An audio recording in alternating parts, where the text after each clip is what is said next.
Good evening everybody. Okay, चलिए आवाज़ आ रही है। हिमांशु कुमार। तो हम लोग शुरू कर लेते हैं। Question number 1।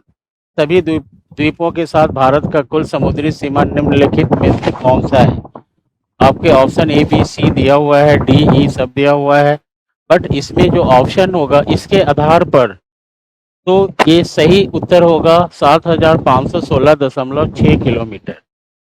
ठीक है जी, 6 किलोमीटर, 6 किलोमीटर। लेकिन आंसर तो यही मारकर चलेंगे, लेकिन यहाँ देखना है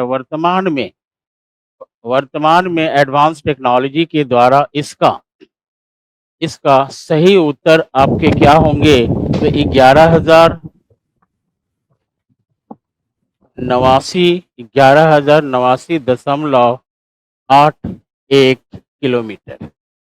ठीक है जी, ये वर्तमान में आपको 11,089.81 किलोमीटर आपकी कुल लंबाई होगी। किसकी? तो समुद्री सीमा की लंबाई। अब इसे समुद्री सीमा की लंबाई को देखते हैं कि ये मैंने एक डायग्राम बनाया इंडिया की, ठीक है, और समुद्री सीमा की लंबाई हम यहाँ से लेंगे और यहाँ पश्चिम बंगाल में आकर के ख़त्म करेंगे। यहाँ कुछ हमारे द्वीप समूह हैं, ठीक है। इन सभी द्वीप समूहों को मिला करके टोटल जो इसकी लंबाई होगी देखेंगे। यहाँ से ये है हमारी समुद्री सीमा, ये जो ब्लैक कलर से कर रहा हूँ ये है हमारी समुद्री सीमा। और इसकी लंबाई ये सबकी लंबाई, कुछ तट के सहारे भी कुछ द्वीप हैं, इन सभी की लंबाई, टोटल लंबाई आपकी क्या हो जा रही है वर्तमान में 11,089.81 किलोमीटर हो रहा है। ठीक है, लेकिन इस आधार पर जो क्वेश्चंस पूछे जा रहे हैं तो हम इसे यहाँ ये लेकर के चल सकते हैं, लेकिन कभी ऑप्शन में ये दे तो ये सही उत्तर होगा। ठीक है, एडवांस टेक्नोलॉजी के द्वारा इसका मेजरमेंट फिर से किया गया है, तो ये सारे आपके तथ्य सामने आए हैं और इसकी कुल लंबाई इतनी है, बट इसके आधार पर उत्तर आपके बी होंगे। ठीक है जी, नेक्स्ट क्वेश्चंस को देखते हैं। कोई दिक्कत हो तो कमेंट करेंगे।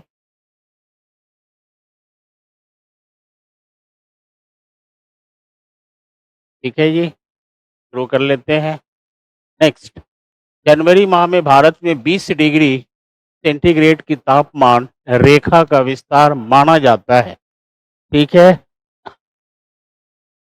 रेखा 20 डिग्री सेंटीग्रेड की समताप रेखा पर, अब देखेंगे समताप रेखा क्या होता है। समान ताप वाला रेखा को कहते हैं समताप रेखा, आइसोबार। तो देखेंगे कर्क रेखा के समानांतर किंतु दक्षिण में, ऑप्शन में दे रहा है कर्क रेखा के समानांतर किंतु दक्षिण में, कर्क रेखा के समानांतर किंतु उत्तर में, विंध्याचल पहाड़ी और पठारी प्रदेश के उत्तर में, उपयुक्त में से एक से अधिक, उपयुक्त में से कोई नहीं। तो इसमें सही उत्तर आपका होगा ए होगा।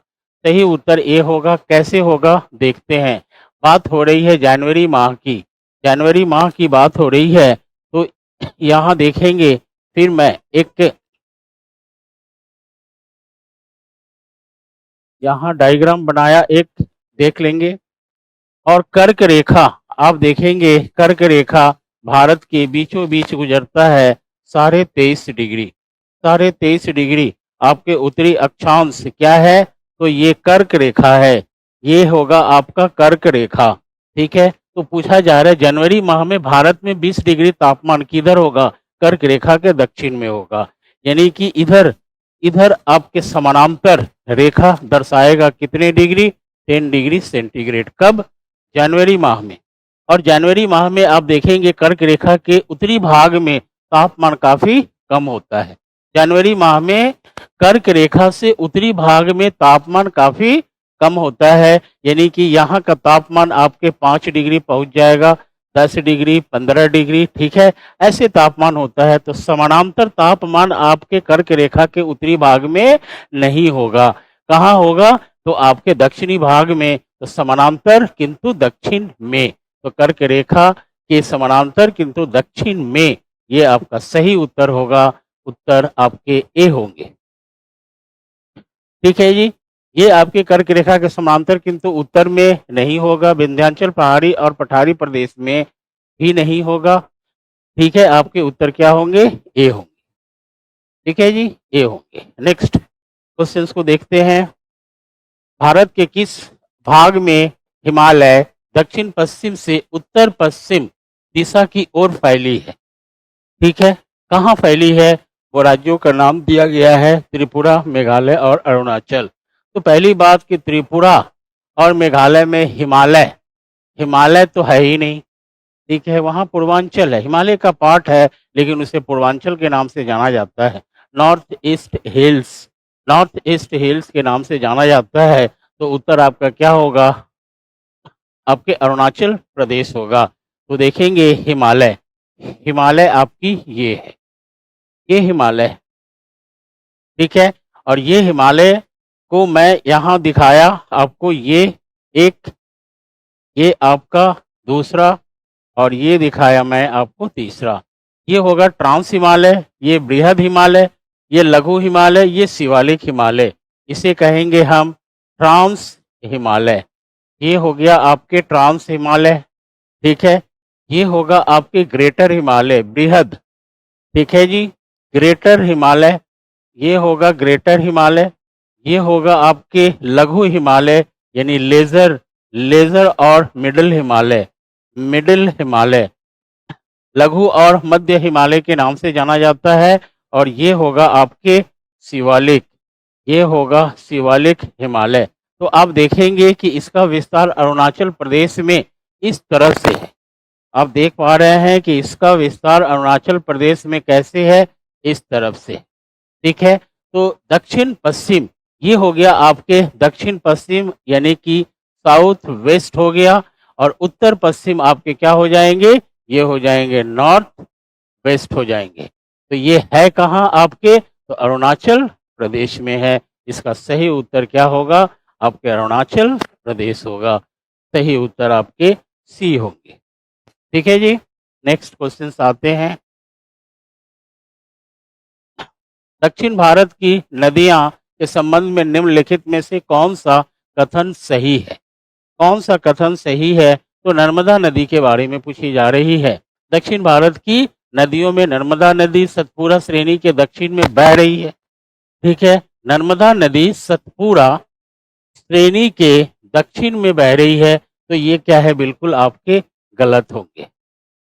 हम दिखाएंगे आपको। ताप्ती नदी सतपुरा श्रेणी के दक्षिण में बह रही है, सतपुरा श्रेणी के उत्तर में बहती है, दक्षिण में नहीं। तो ये भी क्या होगा? गलत होगा। और इसमें आपको सही कथन पूछा जा रहा है, सही पूछा जा रहा है। सी में आएंगे नर्मदा,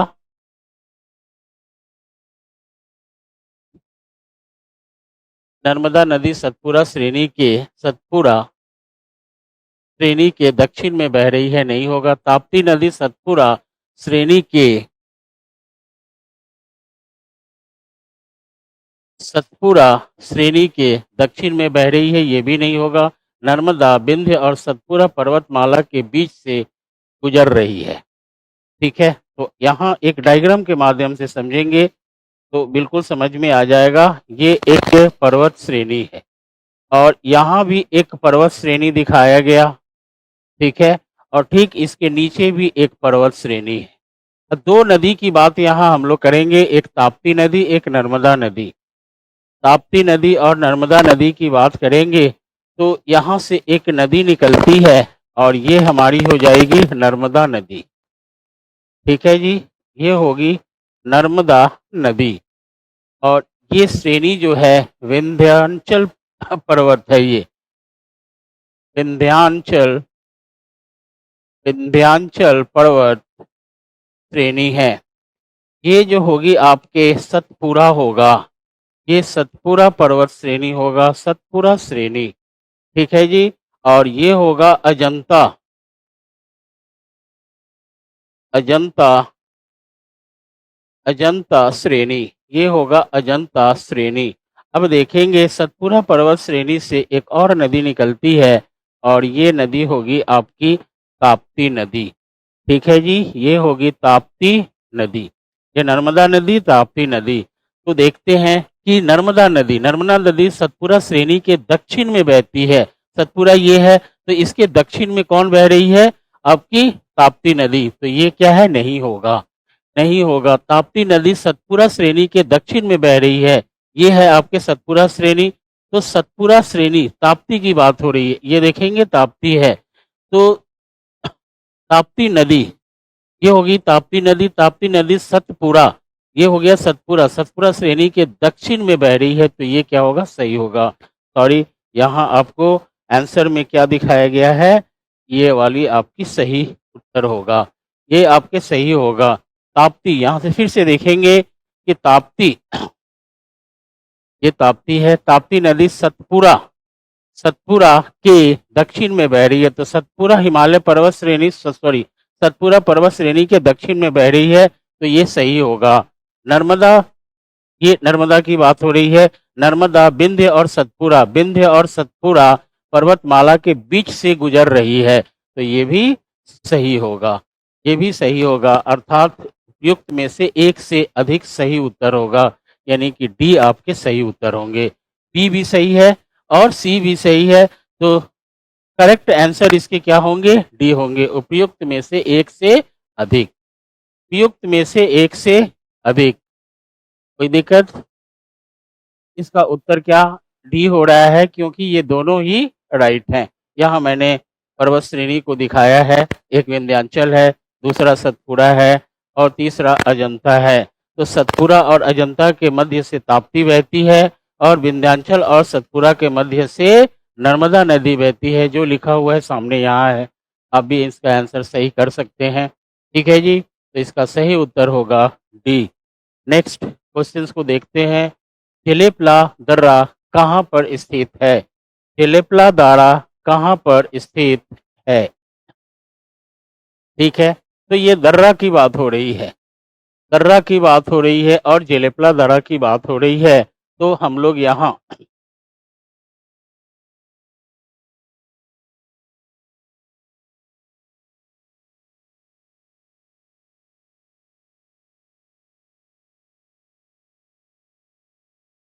ये भारत की बात करेंगे और ये होगा आपके नेपाल, ये नेपाल होगा और ये होगा आपके भूटान।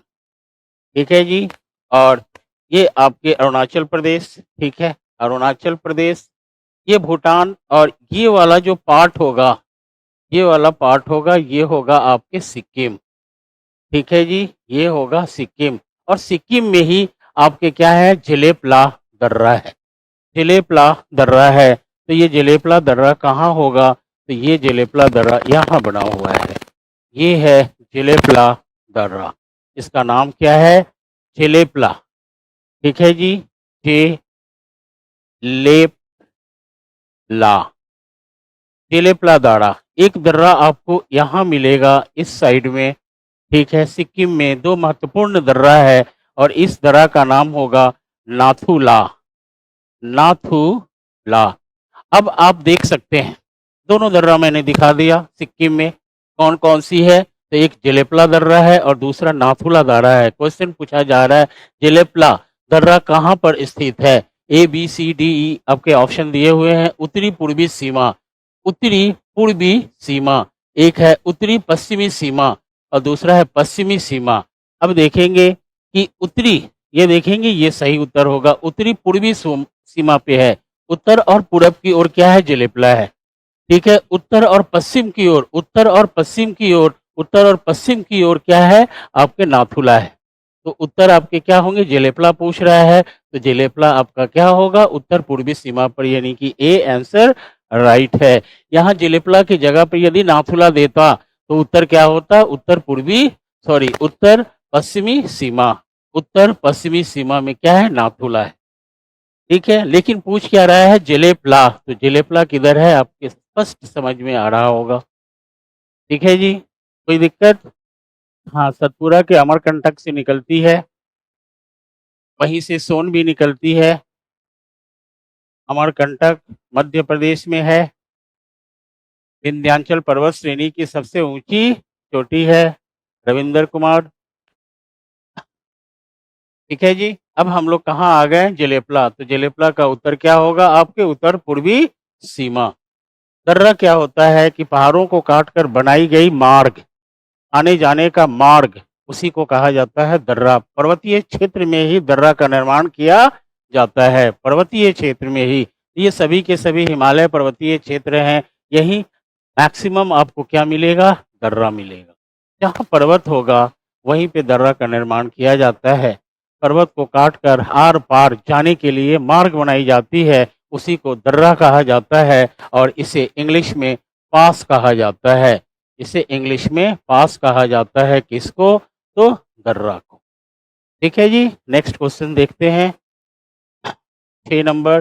पीछे हटते दक्षिण पश्चिम मानसून के मौसम को स्पष्ट आसमान और बढ़ते तापमान से चिन्हित किया जाता है और उच्च तापमान की स्थिति के कारण तापमान में वृद्धि होती है और आर्द्रता के कारण मौसम दमनकारी हो जाती है। इस स्थिति को आमतौर पर किस नाम से जाना जाता है? ये बहुत बड़ा क्वेश्चन दिया हुआ है। ऑप्शन एकदम बिल्कुल क्या है? कि कम है। तो इसमें पूछ क्या रहा है? मौसम,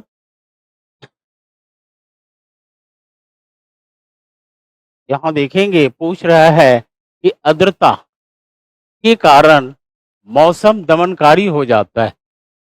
ठीक है।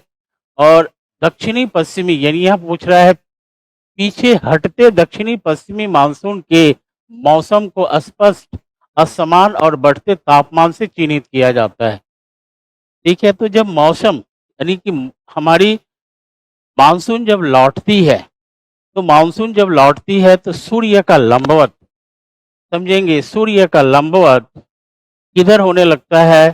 तो दक्षिणी गोलार्ध में। सूर्य का लंबवत जब दक्षिणी गोलार्ध में होने लगता है तो लो प्रेशर यानी निम्न वायु दाब दक्षिणी गोलार्ध में हो जाता है।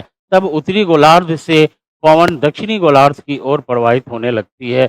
उसी को लौटती हुई मानसून कहा जाता है। तो इसमें ऑप्शन दिया हुआ है कि कौन से सही इस पे फिट करता है, बैठता है। तो सितंबर की गर्मी, अक्टूबर की गर्मी, नवंबर की गर्मी, उपयुक्त में से एक से अधिक। तो इसमें सही उत्तर होगा आपके अक्टूबर की गर्मी। अक्टूबर की गर्मी। ठीक है। तो अक्टूबर की गर्मी कहाँ मिलेगा आपको? तो भारत के दक्षिणी भाग में। भारत के दक्षिणी भाग में अक्टूबर, नवंबर, दिसंबर, ये तीनों माह में लौटती हुई मानसून से कोरोमंडल के तट पर वर्षा होता है। कोरोमंडल के तट पर वर्षा होता है। तो सही उत्तर इसका क्या होगा? अक्टूबर की गर्मी। अक्टूबर की गर्मी आपके सही उत्तर होगा क्वेश्चन नंबर 6 के। ठीक है। कोरोमंडल, इसमें यहाँ क्या होता है कि कोरोमंडल तट पर इस माह में वर्षा होता है। इस माह में वर्षा होता है। कहाँ? कोरोमंडल के तट पर। ठीक है। चलिए नेक्स्ट। भारत में 70 सेंटीमीटर के कम वार्षिक वर्षा 70 सेंटीमीटर के कम वार्षिक वर्षा वाले क्षेत्र में प्राकृतिक वनस्पति, नेचुरल वेजिटेशन का वर्णन किस रूप में किया जाता है? प्राकृतिक वनस्पति का वर्णन किस रूप में किया जाता है? यहाँ क्वेश्चंस पूछे जा रहे हैं। उष्णकटिबंधीय मानसून, उष्णकटिबंधीय मानसून ये कभी नहीं होगा, क्योंकि यहाँ जो जो प्राकृतिक वनस्पति होगा वो क्या होगा? तो सदाबहार होगा, सदाबहार वन होगा। ठीक है। जहाँ पर मानसून मानसून का वर्षा काफी होता है, वहाँ के वन को मानसूनी वन कहा जाता है और मानसूनी वन को सदाबहार वन भी कहा जाता है। और यहाँ पर पूछा क्या जा रहा है? 70 सेंटीमीटर, यानी कि इस क्षेत्र में लगभग 200 से 250, मिनिमम 200 से 250 सेंटीमीटर वर्षा होता है। तो ये तो होगा नहीं। ठीक है। जो मैंने काट दिया है। उष्णकटिबंधीय कांटे और झाड़ियाँ, ये हो सकता है और यही है भी उष्णकटिबंधीय कांटे और झाड़ियां, ठीक है, झाड़ ज्यादा होता है। इतने वर्षा में क्या होता है कि झाड़ ज्यादा होता है, झाड़ियां ज्यादा होता है और कांटेदार कुछ पेड़ पौधे भी मिलेंगे। देखेंगे बी, उष्णकटिबंधीय जंगल रेगिस्तानी। जंगल रेगिस्तानी अब बात करेंगे तो जंगल रेगिस्तानी में लेस देन, देखेंगे लेस देन 40 सेंटीमीटर वर्षा होता है, ठीक है, लेस देन 40 सेंटीमीटर वर्षा होता है। किसी भी मरुस्थलीय क्षेत्र में 70 या 60 डिग्री 70 या 60 सेंटीमीटर वर्षा नहीं होता है, उसको अर्ध मरुस्थल कहा जाता है। तो अर्ध मरुस्थलीय क्षेत्र में आपको क्या होंगे, कांटेदार पेड़ पौधे होंगे, ठीक है, और झाड़ियां होगा। लेकिन जहां पर 40 सेंटीमीटर से कम वर्षा होता है, वहां के जंगल क्या होते हैं, रेगिस्तानी होते हैं, उसमें झाड़ियां नहीं होगा, सिर्फ कांटेदार होगा। कुछ पेड़ पौधे दिखेंगे कहीं कहीं, परंतु किस प्रकार के, तो कांटेदार टाइप के ही दिखेंगे। तो इसका सही उत्तर क्या होगा, बी होगा, आपके सी भी नहीं होगा। तो सी नहीं होगा, ए नहीं होगा, सही उत्तर आपके क्या होंगे, तो उष्णकटिबंधीय कांटे और झाड़ियां, कांटे और झाड़ियां, जिसको श्रब्स कहा जाता है, झाड़ी को श्रब्स कहा जाता है, ठीक है जी। प्राकृतिक वनस्पति, नेचुरल वेजिटेशन, नेचुरल वेजिटेशन की बात हो रही है। नेक्स्ट क्वेश्चन देखेंगे, पार हिमालय। पार हिमालय का मतलब होता है ट्रांस हिमालय, ठीक है जी, ट्रांस हिमालय। ट्रांस हिमालय क्षेत्र के लद्दाख एवं स्पीति भूस्खलन, लद्दाख एवं स्पीति भूस्खलन सुभेद्यता, सुभेद्यता के निम्नलिखित किस क्षेत्र में आते हैं। सुभेद्यता का मतलब होता है वर्ल्ड,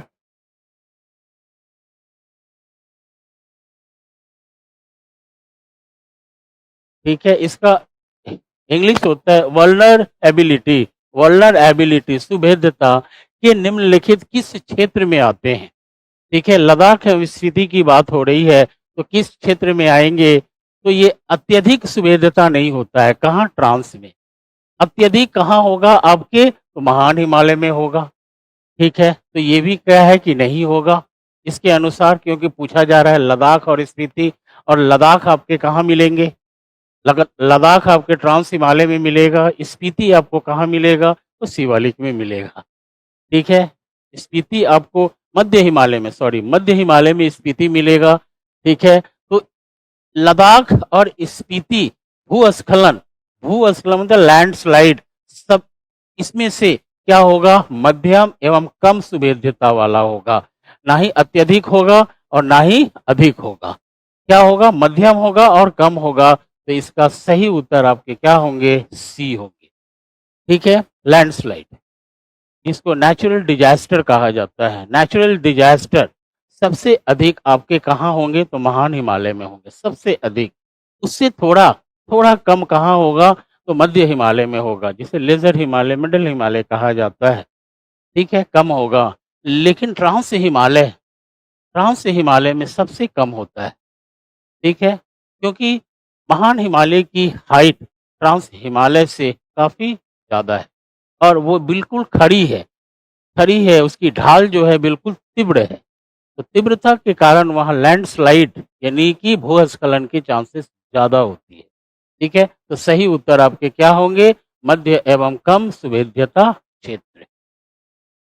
नेक्स्ट क्वेश्चंस देखते हैं, किसी भी दो राज्यों का उल्लेख करें जहां जहां लाल और पीली मिट्टी उपलब्ध है, जहां लाल और पीली मिट्टी उपलब्ध है, ठीक है, रेड एंड येलो सॉइल की बात हो रही है, तो कहाँ कहाँ मिलेगा, उत्तर प्रदेश एवं बिहार में, यहाँ तो हो नहीं सकता है, क्योंकि यहाँ जो भी होगा वहाँ जलोढ़, ठीक है जी, जलोढ़ मृदा होगा, ठीक है। जम्मू कश्मीर और हिमाचल में क्या होगा, पर्वतीय, पर्वतीय मृदा होगा, तो ये भी नहीं होगा, है ना, ये भी नहीं होगा और ना ही ये भी होगा। उड़ीसा और छत्तीसगढ़ में आपको क्या मिलेंगे? तो लाल प्लस पीली मिट्टी, पीली मिट्टी। ठीक है, तो आपके सही उत्तर क्या होंगे? उड़ीसा और छत्तीसगढ़। उड़ीसा और छत्तीसगढ़ आपके सही उत्तर होंगे। जलोढ़ मृदा का निर्माण वही होता है जहाँ पर जल द्वारा अर्थात नदी द्वारा लाए गए मलबे के निक्षेपण होता है। ठीक है, तो बहुत सारी नदियाँ, ठीक है, बहुत सारी नदियाँ हिमालय क्षेत्र से मलबे लाती है और उसका निक्षेपण करती है। तो सबसे ज़्यादा निक्षेपण आपको कहाँ मिलेगा? तो उत्तर प्रदेश, बिहार और पश्चिम बंगाल वाले क्षेत्र में, जहाँ पर जलोढ़ मृदा यानी एलुवियल सॉइल का फॉर्मेशन होता है अर्थात निर्माण होता है। ठीक है, तो सही उत्तर आपके लाल और पीली मिट्टी कहाँ मिलेंगे? ओडिशा और छत्तीसगढ़ में। लाल मिट्टी में आयरन ऑक्साइड की मात्रा ज़्यादा होने के कारण इसका रंग लाल प्रतीत होता है। ठीक है जी, लाल प्रतीत होता है, इसीलिए इसे लाल मृदा कहा गया है। जहाँ पे लाल मृदा वहीं पे पीली मृदा होगी। कब? जब लाल मृदा पर जल का निक्षेपण हो जाता है, जल जम जाता है और जल सूखने के बाद में उसके नीचे वाले तल में मृदा का कलर पीला हो जाता है। तो पीली मिट्टी वहीं मिलेगी जहाँ पे लाल मृदा होगा। जहाँ पे लाल मृदा होगा, आप देखेंगे कि ये है लाल मृदा। ठीक है जी, ये है लाल मृदा और लाल मृदा के ऊपर ये जल का जमाव हुआ है। ठीक है, ये जल का जमाव हुआ है। जब ये जल वाष्पीकृत हो जाता है और कुछ जल रीस करके नीचे की ओर आ जाता है, तो इस क्षेत्र वाला मृदा क्या चीज, कौन सा मृदा बन जाता है? तो पीली मृदा बन जाता है। और ये मृदा आपका क्या है? लाल है। और ये आपका क्या है? जल है। तो जल के जमाव के कारण, लाल मृदा पर जल के जमाव के कारण जब जल रीस कर नीचे जाता है तो उसका कलर क्या हो जाता है? पीला हो जाता है। अर्थात जब हम यहाँ का मृदा को हटाएंगे तो ठीक उसके नीचे में क्या मिलेगा? पीली मृदा मिलेगा। कहने का तात्पर्य यह है कि जहाँ लाल मृदा होगा वहीं पर पीली मृदा की संभावना बनती है। ठीक है जी।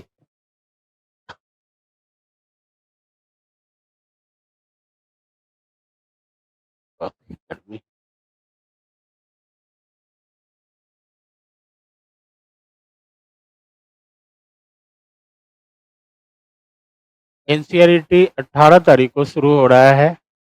सचिन शर्मा, एनसीईआरटी का अनाउंसमेंट 18 तारीख को, मेरे ख्याल से ये ज़्यादातर संभावना है कि एनसीईआरटी की क्लास शुरू हो जाएगी 18 अगस्त को। ठीक है, 18 अगस्त को ये शुरू हो जाएगी। ठीक है, एनसीईआरटी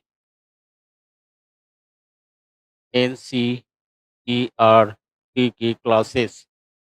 ठीक है जी, कब शुरू हो रही है? 18 अगस्त को। नेक्स्ट क्वेश्चन हम लोग करते हैं। निम्नलिखित में से बिहार के किस जिले में बॉक्साइट प्रचुर मात्रा में पाया जाता है? अब दरभंगा, जमुई एंड सारण की बात हो रही है। ठीक है, तो बॉक्साइट का निर्माण सबसे अधिक आपको किस क्षेत्र में मिलेगा? तो बिहार के दक्षिणी भाग में। वैसे भी दरभंगा बिहार के दक्षिणी भाग में नहीं है, उत्तरी भाग में है। सारण भी उत्तरी भाग में है। तो बची एक ही जाता है जो क्या है? जमुई आपका क्या होगा? सही उत्तर होगा, सही उत्तर होगा। ठीक है, तो बात यहाँ बिहार की हो रही है, तो जमुई। तो भारत में यहाँ देखेंगे, भारत में बॉक्साइट सबसे अधिक कहाँ मिलेगा और विश्व में सबसे अधिक बॉक्साइट कहाँ मिलेगा? तो भारत के ओडिशा, ठीक है जी, ओडिशा के कटक, ठीक है, कटक जिला में मिलेगा। और विश्व के ऑस्ट्रेलिया ऑस्ट्रेलिया में बॉक्साइट सबसे अधिक उत्पादन किया जाता है। और भारत के ओडिशा में सबसे अधिक कटक जिला से क्या? तो बॉक्साइट का उत्पादन किया जाता है। तो भारत में ओडिशा आप रख लेंगे, ठीक है जी। और विश्व में क्या रख लेंगे? अब ऑस्ट्रेलिया, कटक याद नहीं रहे तो भी चलेगा, ठीक है, कटक को हटा लेते हैं यहाँ, बहुत सारे जगह पे मिलता है वैसे उड़ीसा में। तो भारत क्या राज्य होगा? उड़ीसा। और विश्व क्या होगा? ऑस्ट्रेलिया। और बिहार में इस ऑप्शन के आधार पर जमुई में बॉक्साइट प्रचुर मात्रा में पाया जाता है। तो आंसर होगा आपके बी। नेक्स्ट देखते हैं, भारत में स्थापित होने वाली सबसे पहली आयरन एंड स्टील कंपनी थी। भारत की बात हो रही है तो ये होगा आपके टिस्को, ये होगा आपके TISCO, TISCO Tata iron and steel company, Tata iron and steel company. TISCO की स्थापना स्थापना 26 अगस्त, ठीक है, 26 अगस्त 1907 ईस्वी में जमशेदपुर में हुआ था।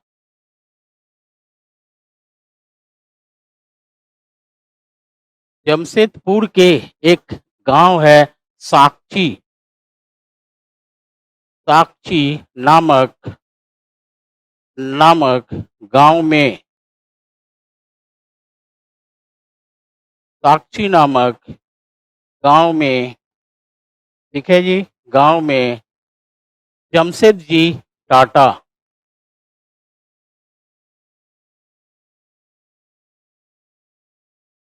जमशेद जी टाटा टाटा के द्वारा किया गया था, के द्वारा किया गया था, ठीक है जी। कब हुआ था? 26 अगस्त 1907 में। और टिस्को एक प्राइवेट प्राइवेट उद्योग है, प्राइवेट संस्था है ये, ठीक है, गवर्नमेंट के अंतर्गत ये नहीं आता है। अब बात होगी इसको की, ठीक है, इसको, तो इसकी स्थापना 1918 ईस्वी में हुआ था। 1918 ईस्वी में इसको की स्थापना हुई थी, ठीक है। और Visvesvaraya iron and steel company की स्थापना, ये देखेंगे इसको कहाँ है, तो ये है बर्नपुर, ये है बर्नपुर।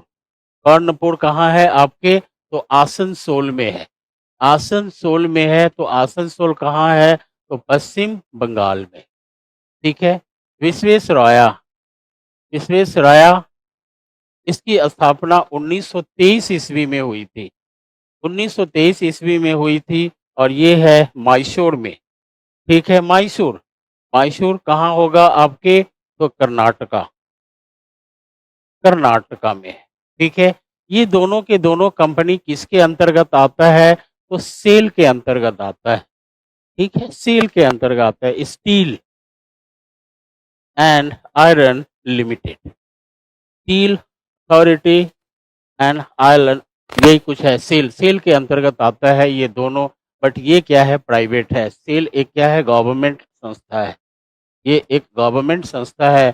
तो अब देखेंगे होने वाली सबसे पहली आयरन स्टील कब हुई थी? तो 1907 में। तो सबसे पहले स्थापना किसकी की गई है? टिस्को की, आयरन एंड स्टील कंपनी में टिस्को की स्थापना सबसे पहले हुआ था, जो एक प्राइवेट सेक्टर था, जो टाटा, जमशेद जी टाटा के द्वारा साकची नामक गांव में, जमशेदपुर झारखंड, ठीक है, वहां सबसे पहले इसकी स्थापना की गई थी, ठीक है जी, साकची नामक। वेरी गुड, चलिए जानते हैं आप लोग इसको। तो इसका उत्तर क्या होगा? आपके बी होगा, B is your correct answer, B is your correct answer. Next हम लोग देखते हैं 12 नंबर, वेस्ट सेंट्रल रेलवे का मुख्यालय निम्नलिखित में से कहाँ है? ठीक है, तो ये हो जाएगा आपका वेस्ट सेंट्रल, आपके क्या होंगे? वेस्ट टी आर, ठीक है, West Central Railway, West Central Railway Jabalpur में होगा। मुंबई, मुंबई में क्या होगा? सेंट्रल, सेंट्रल रेलवे होगा। आपका सही उत्तर जबलपुर होगा। जयपुर, जयपुर में क्या होगा? नॉर्थ वेस्ट रेलवे, NWR, ये जयपुर होगा। ठीक है, NWR कहाँ? जयपुर होगा। जबलपुर क्या होगा? West Central Railway, West Central Railway, तो उत्तर आपके क्या होंगे? बी होंगे। और मुंबई को क्या कहते हैं? Central railway. कितने टोटल जोन्स हैं? तो आपके 18 जोन्स हैं।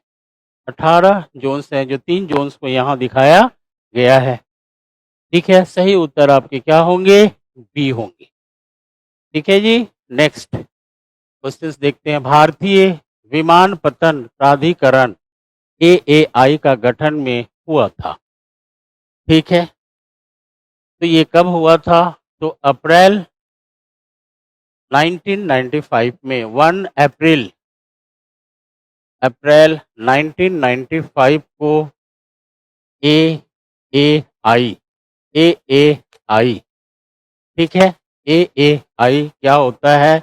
तो एयरपोर्ट अथॉरिटी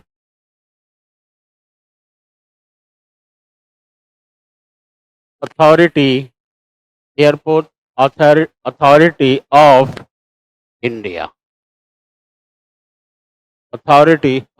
इंडिया, ठीक है जी। इसका मुख्यालय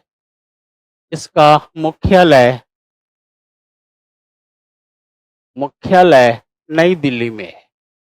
नई दिल्ली में है। ठीक है, इसकी मुख्यालय कहाँ है? नई दिल्ली में। और वर्तमान में विपिन कुमार इसके चेयरमैन हैं। विपिन कुमार इसके चेयरमैन है। विपिन कुमार 1986 सॉरी 1996 1996 के IAS अधिकारी हैं। और वो कहाँ की क्या मिला था इनको? तो बिहार कैडर मिला था। बिहार कैडर 1986 के IAS अधिकारी हैं, जो वर्तमान में विपिन कुमार क्या है? चेयरमैन है। किसके? तो AAI, जिसकी स्थापना कब हुई थी? 1 अप्रैल 1995 को। ठीक है, उसका फुल फॉर्म यहाँ दिया गया है। उसका मुख्यालय कहाँ है? नई दिल्ली में है। ठीक है, सही उत्तर आपके क्या होंगे? अप्रैल 1995। कोई दिक्कत? 1995।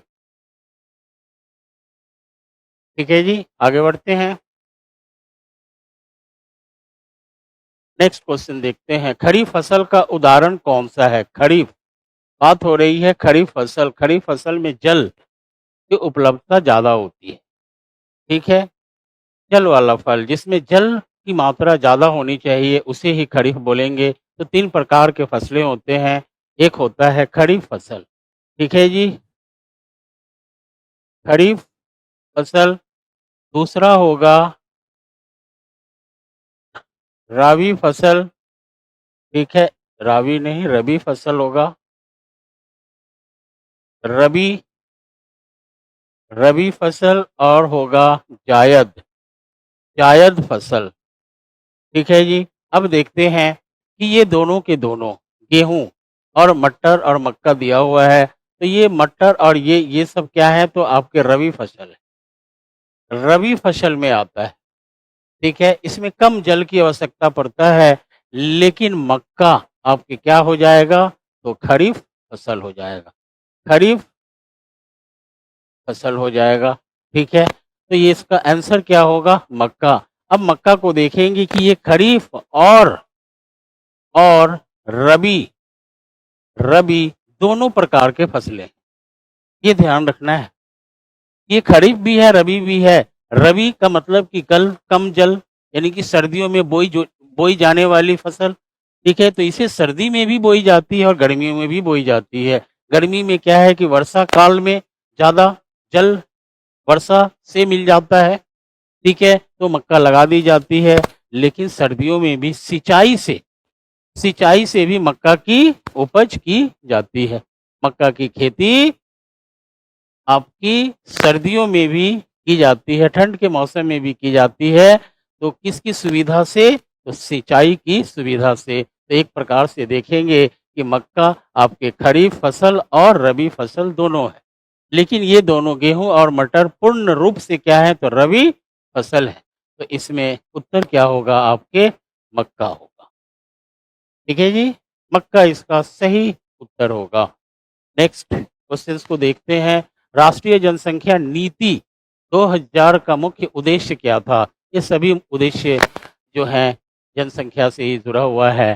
तो इसमें सबसे बढ़िया उद्देश्य जो होगा आपके परिवार कल्याण कार्यक्रम को जनोन्मुख बनाना। यही आपका सही क्या है कि उत्तर है। इसका मुख्य उद्देश्य राष्ट्रीय जनसंख्या नीति 2000 में था कि परिवार कल्याण कार्यक्रम को जनोन्मुख बनाना। ठीक है जी? ये आपके सही उत्तर होंगे। कौन से? तो सी आपके सही उत्तर होंगे। किशोर अवस्था कार्यक्रम ये कुछ नहीं था। बाल विकास उन्मुख कार्यक्रम ये भी हमारे 2000 जनसंख्या राष्ट्रीय जनसंख्या नीति 2000 के अंतर्गत आपका सबसे सही उत्तर क्या आ रहा है? परिवार कल्याण कार्यक्रम को जनोन्मुख बनाना। ठीक है, सी इसका आंसर होगा 15 का। नेक्स्ट देखते हैं। निम्नलिखित को आकार के अनुसार घटते क्रम में लगाइए तथा नीचे दिए गए कूट को। अब इसमें ग्रह की बात हो रही है, तो आकार की दृष्टि से सबसे इसमें घटते क्रम में लगाइए। ठीक है, तो सबसे बड़ा, उसके बाद उसके बाद उसके बाद, है ना जी? देख लेते हैं घटते क्रम में। तो सबसे बड़ा क्या होगा? बृहस्पति होगा 1 नंबर। 2 नंबर क्या होगा आपके? शनि होगा। और अरुण होगा आपके 3 नंबर। ठीक है, और 4 नंबर क्या होगा? पृथ्वी होगा। तो 1 2 3 4, एक में 1 2 1 2 3 4, यानी 1 4 2 3, 1 4 2 3 आपके सही उत्तर क्या हो रहे हैं? सी हो रहे हैं। 1 4, ठीक है, 2 3, 1 4 2 3 आपके सही उत्तर क्या होंगे? सी होंगे। आकार की दृष्टि से बृहस्पति सबसे बड़ा ग्रह है। उसके बाद शनि है, उसके बाद अरुण है, और चौथा नंबर में है आपके वरुण, और पांचवा नंबर में क्या है? पृथ्वी है।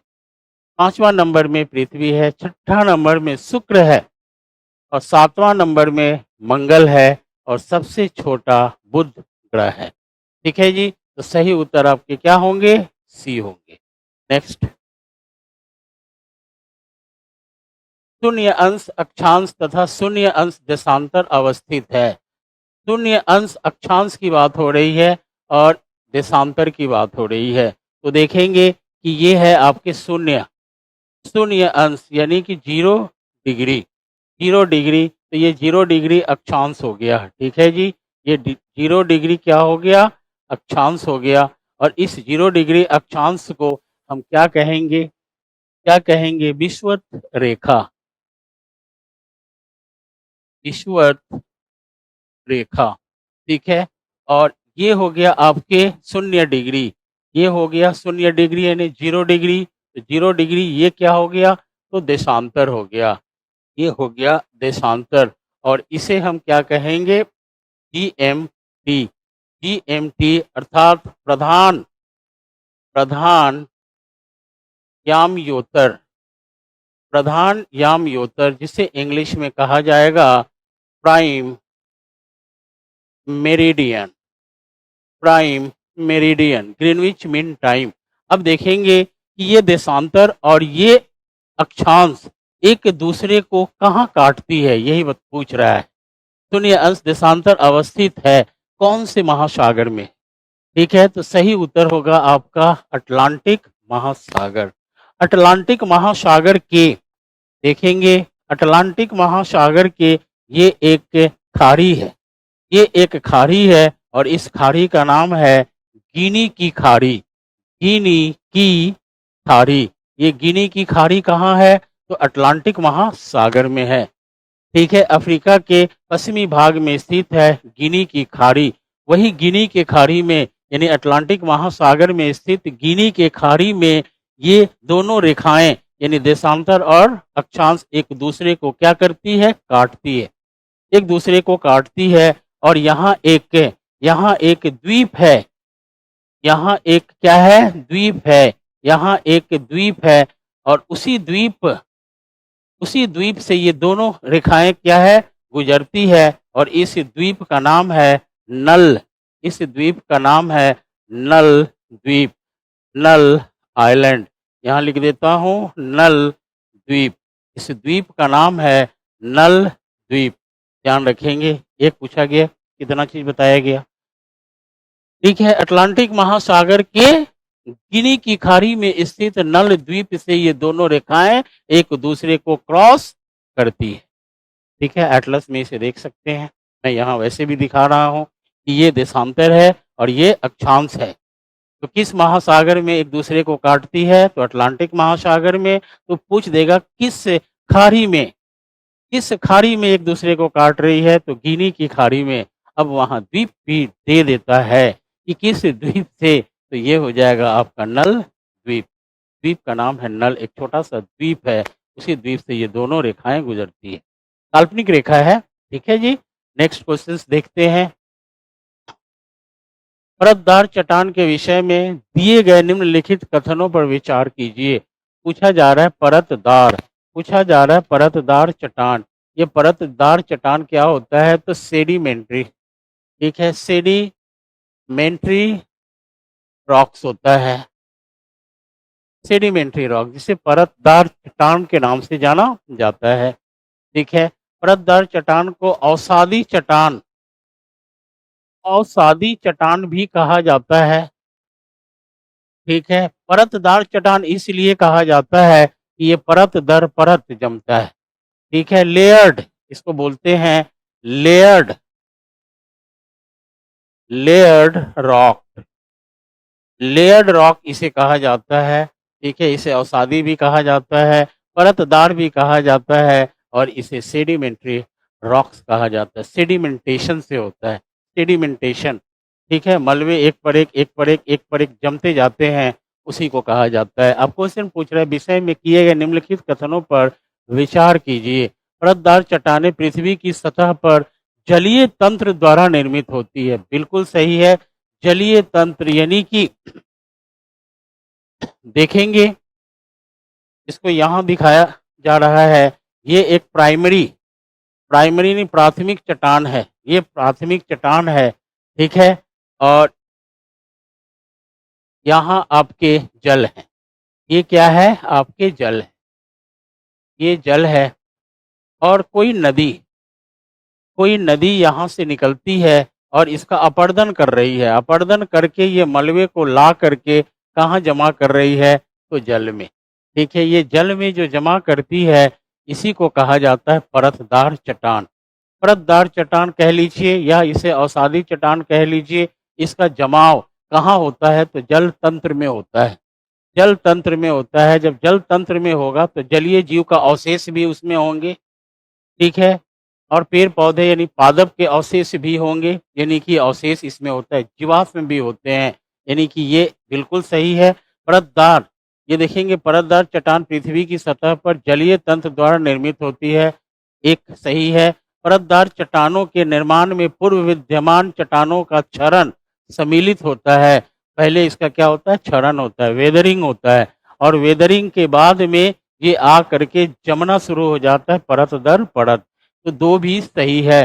परत दर चट्टानों में जीवाश्म होते हैं, बिल्कुल सही है, जीवाश्म भी पाए जाते हैं परतदार चट्टान में। ठीक है, चौथा देखेंगे परतदार चट्टानें विशिष्ट रूप से परतों में पाई जाती है, परत में पाई जाती है, लेयर्ड में, देख रहे हैं ना, परत में पाई जाती है। तो ये भी क्या है, सही है। तो इसका सही उत्तर सी होगा, 1 2 3 4 का सही उत्तर क्या होगा, सी होगा। ठीक है जी, इसका सही उत्तर सी होगा। बहुत अच्छा प्रश्न है ये, बहुत अच्छा है, सारा एनसीईआरटी में मिलता है ये, सारा चीज एनसीईआरटी से संबंधित है। ठीक है, टिटलिस, ये पूछा जा रहा है माउंट टिटलिस, माउंट टिटलिस, ये थोड़ा हटके है, ये आपके मैप से क्वेश्चन है, मैपिंग से, ठीक, एटलस मैपिंग से ये क्वेश्चंस होगा। टिटलिस, माउंट टिटलिस, ये देखेंगे टिटलिस, ये माउंट टिटलिस है, माउंट टिटलिस। तो ये माउंट टिटलिस कहाँ है? तो स्विट्जरलैंड में, स्विट्जरलैंड में है। तो ये माउंट टिटलिस आपके एक माउंटेन है और इस माउंटेन को कहा जाता है आल्प्स, आल्प्स पर्वत श्रेणी। आल्प्स पर्वत श्रेणी में एक माउंटेन का नाम है टिटलिस, ठीक है, एक माउंटेन का नाम है टिटलिस, ठीक है जी। एक माउंटेन का नाम है टिटलिस और ये टिटलिस कहाँ है? तो स्विट्जरलैंड में है और इसकी ऊंचाई 3835, ठीक है, 3835 मीटर है। ये आपको याद नहीं रखना है, बस टिटलिस, माउंट टिटलिस कहाँ है? तो आपके स्विट्जरलैंड में है। तो किस पर्वत श्रेणी पर है? ये आपके पर्वत श्रेणी है और पर्वत श्रेणी का मतलब होता है पर्वतों का समूह, पर्वतों के समूह को कहा जाता है पर्वत श्रेणी। उसी में से एक पर्वत का नाम है टिटलिस। तो ये कौन सा पर्वत श्रेणी हो गया? आल्प्स पर्वत श्रेणी। तो ये टिटलिस पर्वत कहाँ है? तो स्विट्जरलैंड में है, स्विट्जरलैंड में इसका सही उत्तर होगा स्विट्जरलैंड, ठीक है जी। एटलस, यानी कि एटलस से संबंधित क्वेश्चन है, मैप से संबंधित क्वेश्चन है, ठीक है। नेक्स्ट क्वेश्चंस को देखते हैं। निम्नलिखित रेगिस्तानों पर विचार कीजिए तथा उन्हें उनके आकार के बढ़ते क्रम में व्यवस्थित कीजिए। आकार के बढ़ते क्रम में, देख रहे हैं ना, आकार के बढ़ते क्रम में व्यवस्थित कीजिए, सबसे छोटे से सबसे विस्तृत। इसमें सबसे छोटा कौन है? तो हम जानते हैं कि सहारा क्या होगा? सबसे बड़ा होगा। सहारा मरुस्थल 84 लाख वर्ग किलोमीटर में फैला हुआ है। तो सबसे बड़ा क्या होगा? आपके सहारा होगा। तो छोटा से बड़ा करना है तो देख लेते हैं कि सबसे लास्ट में 3 किसमें है? तो 3 इन दोनों में है। अब देख रहे हैं, यानी कि ये नहीं होगा, पहले छांट दिया मैंने ए को। आंसर आपके क्या होंगे? बी या सी, ठीक है। तो सबसे बड़ा 3 दिया हुआ है लास्ट में। अब आ जाते हैं कि सबसे छोटा इसमें कौन है, ठीक है। तो सबसे छोटा देखेंगे तो सबसे छोटा आपका होगा ग्रेट सैंडी मरुस्थल। ग्रेट सैंडी मरुस्थल ये कहाँ है? तो आपके ऑस्ट्रेलिया में है, ठीक है, ऑस्ट्रेलिया में है ग्रेट सैंडी मरुस्थल। वहीं पे विक्टोरिया मरुस्थल भी है, ग्रेट सैंडी है, एस्टुआर्ट है, जिप्सम है, जिप्सम और जिप्सम, ये 5 मरुस्थल कहाँ है आपके? तो ऑस्ट्रेलिया में है। Australia, Australian Great Australian Desert का एक उपभाग है जिसका नाम है ग्रेट सैंडी मरुस्थल। ये इनमें से सबसे छोटा है, ठीक है। तो सबसे छोटा आपका क्या होगा? तो 1 दोनों में दिया हुआ है। अब इससे जस्ट बड़ा, इससे जस्ट बड़ा क्या होगा? इससे जस्ट बड़ा क्या होगा? तो गोबी मरुस्थल होगा, यानी 4 होगा, 4 यहाँ दिया हुआ है। और अरेबियन उसके बाद में क्या होगा? आपके तीसरा होगा, यानी कि सही उत्तर आपके क्या होंगे? बी होंगे। यानी सबसे छोटा कौन सा है? ये, ठीक है। इससे जस्ट बड़ा कौन सा होगा आपके? तो नंबर 2 होगा, ठीक है। और इससे बड़ा क्या है? तो ये होगा। और सबसे बड़ा क्या है? तो ये होगा। यानी कि आपका उत्तर यहाँ क्या आ रहा है? 1 देखेंगे, 1 फिर 4, ठीक है, फिर 2 और फिर 3, यानी कि सही उत्तर आपके क्या होंगे? बी हो।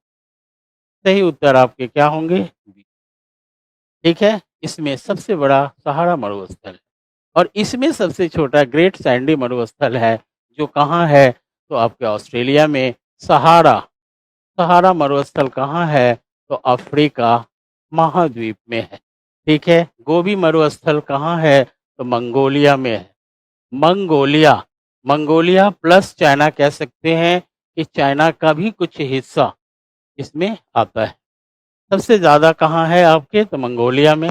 मुख्य रूप से मंगोलिया का ही मरुस्थल है और ये एक कोल्ड डेजर्ट है। ये क्या है? एक कोल्ड डेजर्ट है, यानी कि ठंडी मरुस्थल है। ठंडी मरुस्थल क्या है? गोबी है, ठीक है। अरेबियन मरुस्थल, अरेबियन सऊदी अरब, देश में अरबियन मरुस्थल है, ये भी कई उपभागों में विभाजित है। ठीक है, सही उत्तर आपके क्या होंगे? बी होंगे। ठीक है जी, नेक्स्ट क्वेश्चंस पे आते हैं। निम्नलिखित में से कौन सा शीतोष्ण घास का मैदान नहीं है? ठीक है, तो यहाँ देखेंगे घास, घास का मैदान, घास का मैदान इंग्लिश में कहते हैं ग्रास लैंड। ठीक है, ग्रास लैंड।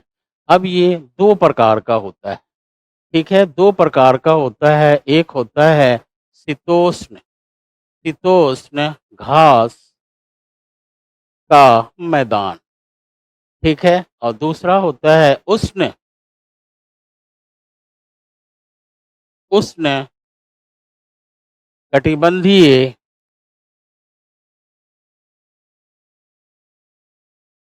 कटिबंधीय घास का मैदान। दो तरह के होते हैं। तो ये कहाँ मिलेगा आपकी? दोनों के दोनों देखेंगे, ये वर्ल्ड है और इस क्षेत्र में, इस क्षेत्र में आपको मिलेगा उष्ण, उष्ण घास का मैदान। ठीक है, और इन सब क्षेत्रों में, ठीक है जी, इन सब क्षेत्रों में यानी कि सिर्फ पोल को छोड़कर, क्योंकि ये बर्फीला जगह होता है। ठीक है, ये आइस कैप होता है। यहाँ पर आपको किसी प्रकार से वनस्पति या घास नहीं मिलेंगे। तो इस क्षेत्र में मिलेगा आपको घास का मैदान। तो इसे कहा जाता है शीतोष्ण, शीतोष्ण घास का मैदान। ठीक है, शीतोष्ण घास का मैदान आपको 30 डिग्री, ठीक है, 30 डिग्री सेंटीग्रेड से आपको 66.5 डिग्री सेंटीग्रेड के मध्य मिलेगा। इधर भी आपके 30 डिग्री साउथ से लेकर 66.5 डिग्री सेंटीग्रेड साउथ में क्या मिलेगा? शीतोष्ण। और 0 डिग्री, ठीक है, 0 तो नहीं कहेंगे, 10 डिग्री यानी 0 डिग्री को ही लेकर चलते हैं। तो 0 डिग्री से 30 डिग्री के मध्य में क्या मिलेगा? उष्ण घास का मैदान। ठीक है, उष्ण घास का मैदान का हाइट, हाइट ज़्यादा होता है और शीतोष्ण घास के हाइट छोटे होते हैं, यानी कम होता है। ठीक है, तो अब देखते हैं इसमें कौन सा नहीं है, कौन सा नहीं है। तो क्या शीतोष्ण घास का मैदान कौन सा नहीं है? ठीक है, तो देखेंगे इसमें सवाना जो है ये नहीं है, क्योंकि सवाना उष्ण कटिबंधीय घास का मैदान है। ठीक है, और ये कहाँ मिलेगा? तो आपके अफ्रीका के सहारा डेजर्ट में मिलेगा। ठीक है, सहारा, सहारा डेजर्ट, डेजर्ट में आपको क्या मिलेगा? सवाना घास का मैदान। जो यहाँ एलिफेंट नामक घास भी पाए जाते हैं जो काफ़ी लंबे होते हैं। ठीक है, झाड़ियाँ पाई जाती है और इसके हाइट भी काफ़ी होते हैं। तो सवाना जो है वो शीतोष्ण घास के मैदान नहीं है, ये है आपके उष्णकटिबंधीय घास का मैदान है। अब देखेंगे सही उत्तर आपका क्या होगा? सी होगा, पहले ले लेते हैं। अब देखेंगे वेल्ड, ये वेल्ड जो है ये कहाँ मिलेगा आपको?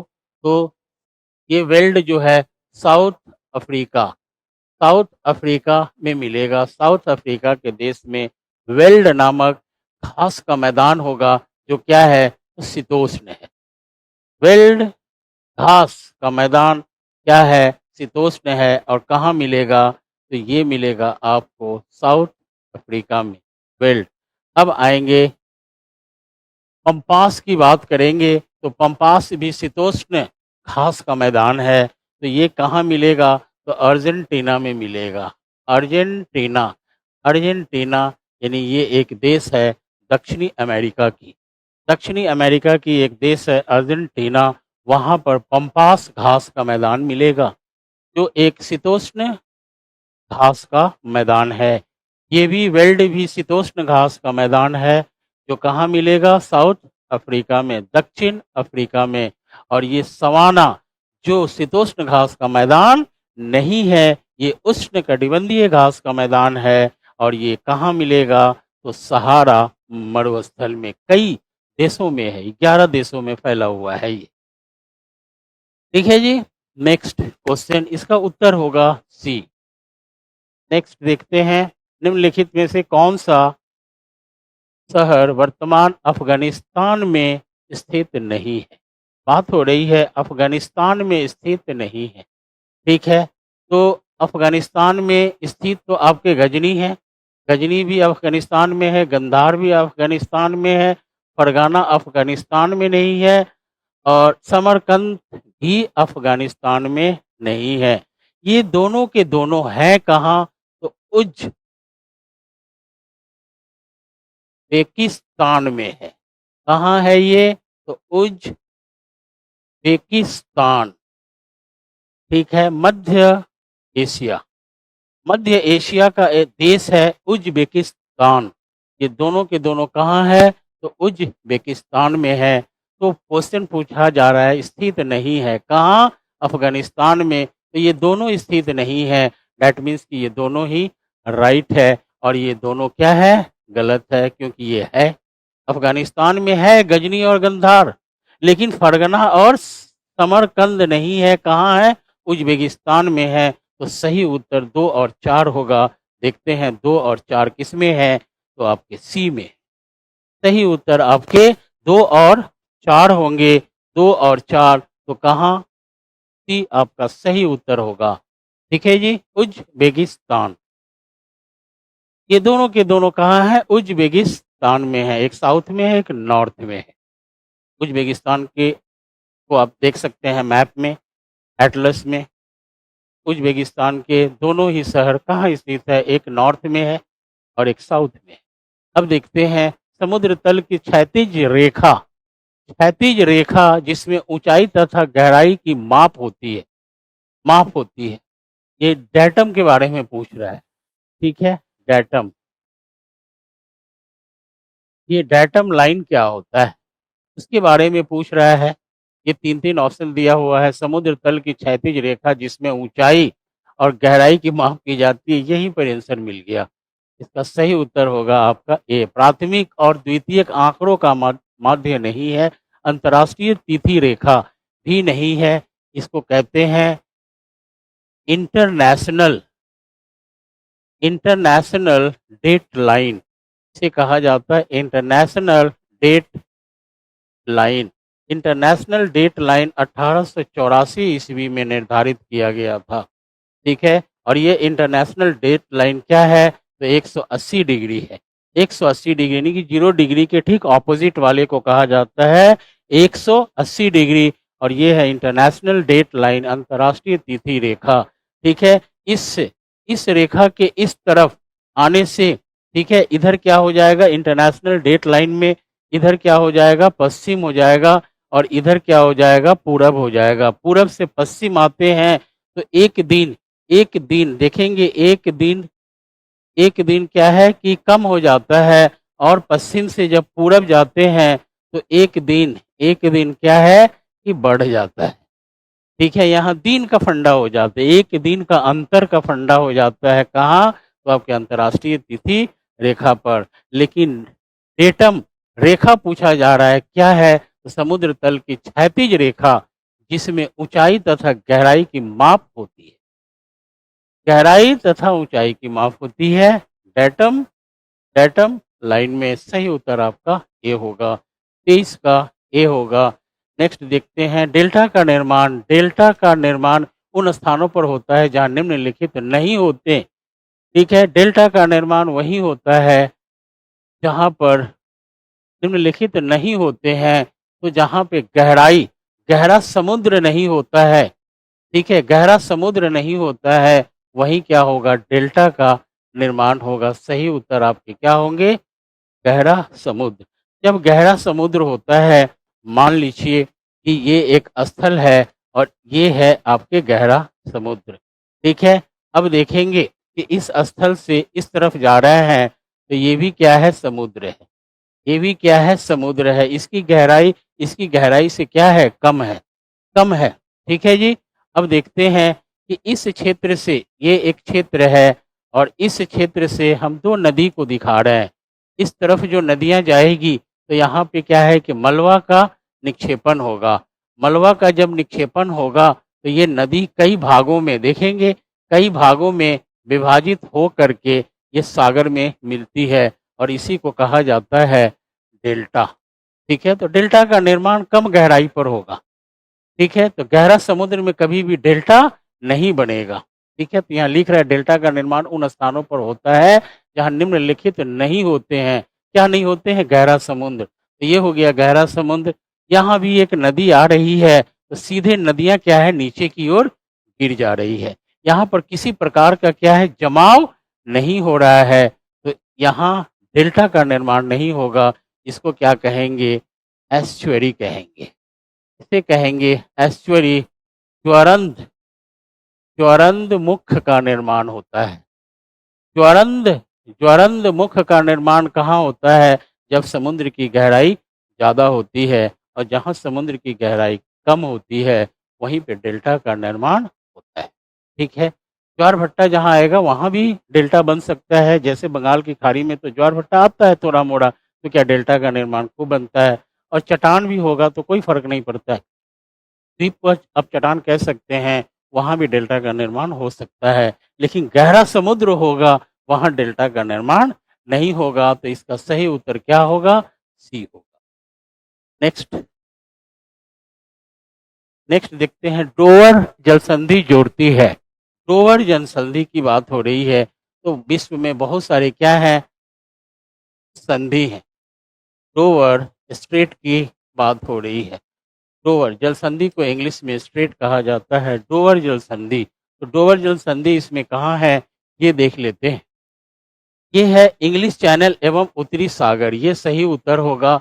ये बाल्टिक सागर एवं बोथनिया की खाड़ी, ये नहीं होगा। बिस्के की खाड़ी एवं इंग्लिश चैनल नहीं होगा। ठीक है, तो ये बिस्के की खाड़ी देखेंगे। बिस्के की खाड़ी पहले शुरू से देखते हैं। बाल्टिक सागर, बाल्टिक सागर आपको मिलेगा कहाँ? तो बाल्टी सागर मिलेगा उत्तरी सागर के, उत्तरी सागर एटलस होता तो मैं दिखा देता यहाँ। तो एटलस में ये सारी चीज़ें दी गई है। आप देख सकते हैं कि यूरोप में एक सागर है जिसका नाम है उत्तरी सागर। ठीक है, उत्तरी सागर के पूर्वी भाग में बाल्टिक सागर मिलेगा, बाल्टिक सागर मिलेगा। ठीक है, और बाल्टिक सागर के उत्तरी भाग में आपको आपको 3 देश मिलेगा। एक मिलेगा नॉर्वे, स्वीडन और फिनलैंड। ठीक है, तो फिनलैंड के ठीक दक्षिणी भाग में आपको मिलेगा बोथनिया की खाड़ी। ठीक है, बिस्के की खाड़ी आपको कहाँ मिलेगा? तो फ्रांस के पश्चिमी भाग में, फ्रांस के पश्चिमी भाग में बिस्के की खाड़ी मिलेगा। और इंग्लिश चैनल कहाँ मिलेगा? तो इंग्लैंड के दक्षिणी भाग में, इंग्लैंड के दक्षिणी भाग में इसी इंग्लिश चैनल में ही विश्व का तैराकी प्रतियोगिता आयोजित की जाती है। विश्व के तैराकी प्रतियोगिता कहाँ आयोजित की जाती है? तो ये है आपके इंग्लिश चैनल। ठीक है, स्विमिंग कंपटीशन यही इसी में आयोजित की जाती है। और अब डोवर जलसंधि की बात हो रही है तो डोवर जलसंधि इंग्लिश चैनल एवं उत्तरी सागर के मध्य स्थित है। देखेंगे कि यहाँ पर मैं एक रफली डायग्राम में आपको समझा रहा हूँ कि ये आपके द्वीप समूह है।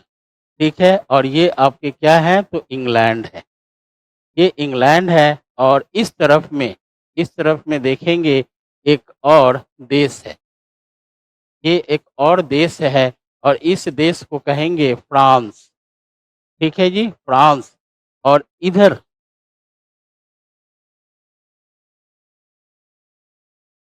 इस क्षेत्र में देखेंगे, इस क्षेत्र में जल है। ठीक है जी, इस क्षेत्र में जल है और जल चारों तरफ है, पूरी की पूरी घिरी हुई है। यहाँ भी क्या है? जल है, यहाँ भी जल है। चारों तरफ से ये घिरा हुआ है जल जल से। ठीक है, इधर हो गया आपके अटलांटिक महासागर और यही होगा आपका इंग्लिश चैनल। ये इंग्लैंड के दक्षिणी भाग में क्या है? तो ये है इंग्लिश, इंग्लिश चैनल। ठीक है जी, ये देश हो गया फ्रांस। ठीक है, और इसे कहेंगे नॉर्थ सी, नॉर्थ सी। ठीक है, जिसे उत्तरी सागर के नाम से जाना जाता है। ठीक है, अब देखेंगे कि जो जल संधि पूछा जा रहा है कौन सा, डोवर जल संधि। तो डोवर जल संधि आपके कहाँ मिलेंगे, तो यहाँ मिलेंगे।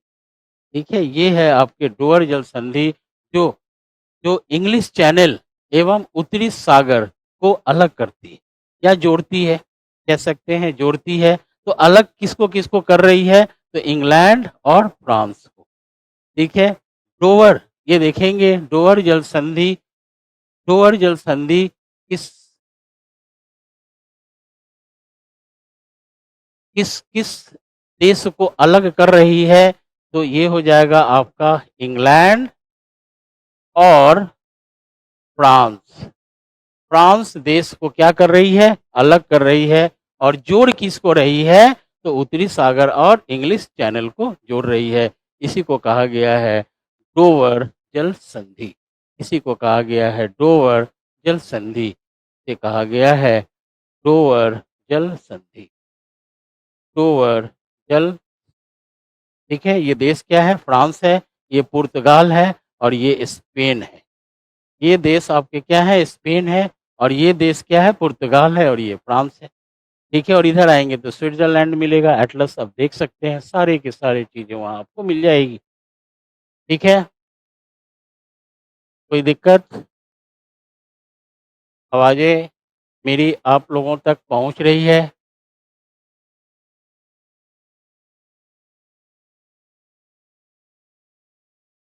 ठीक है जी, आगे बढ़ते हैं। और कोई कमेंट्स हो तो कह सकते हैं। आवाज़ यदि में डिस्टर्बेंस आ रही होगी तो कह सकते हैं, कोई कमेंट्स कर देंगे please. Any sound problem please. Okay, सब कुछ ठीक चल रहा है। मोहम्मद मंजर आलम,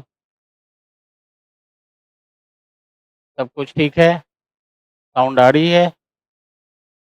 चलिए फिर हम लोग आगे बढ़ते हैं। 25 हुआ है और लगभग 15 क्वेश्चंस बाकी हैं, जल्दी जल्दी कर लेते हैं। निम्नलिखित कथनों पर विचार कीजिए। कथन, और यहाँ देखेंगे कथन दिया हुआ है एक, और दूसरा भी कथन दिया हुआ है। ठीक है, तो भूमध्य रेखा, ये देखेंगे भूमध्य रेखा इ- इक्वेटर पर क्षोभ मंडल की मोटाई ध्रुवों की तुलना में अधिक होती है। बात बिल्कुल सही है, क्षोभ मंडल में। अब हम जाएंगे, ये पृथ्वी, ये देखेंगे ये हमारी पृथ्वी है और ये पहला मंडल है। तो ये पहला मंडल क्या है, क्षोभ मंडल है। तो क्षोभ मंडल ये है हमारा आपके ध्रुव है, ये ध्रुव मानकर चलेंगे। ठीक है, तो ध्रुव से देखेंगे, सॉरी ध्रुव बोल रहा हूँ, ये 0 डिग्री विषुवत रेखा मानकर चलेंगे। तो विषुवत रेखा से ऊपर की ओर हम जब जाते हैं तो यहाँ की ऊंचाई क्या हो जाती है, 18 किलोमीटर। ठीक है, विषुवत रेखा से क्षोभ मंडल की ऊंचाई 18 किलोमीटर होती है, और ये है ध्रुव, और इधर भी क्या है, ध्रुव।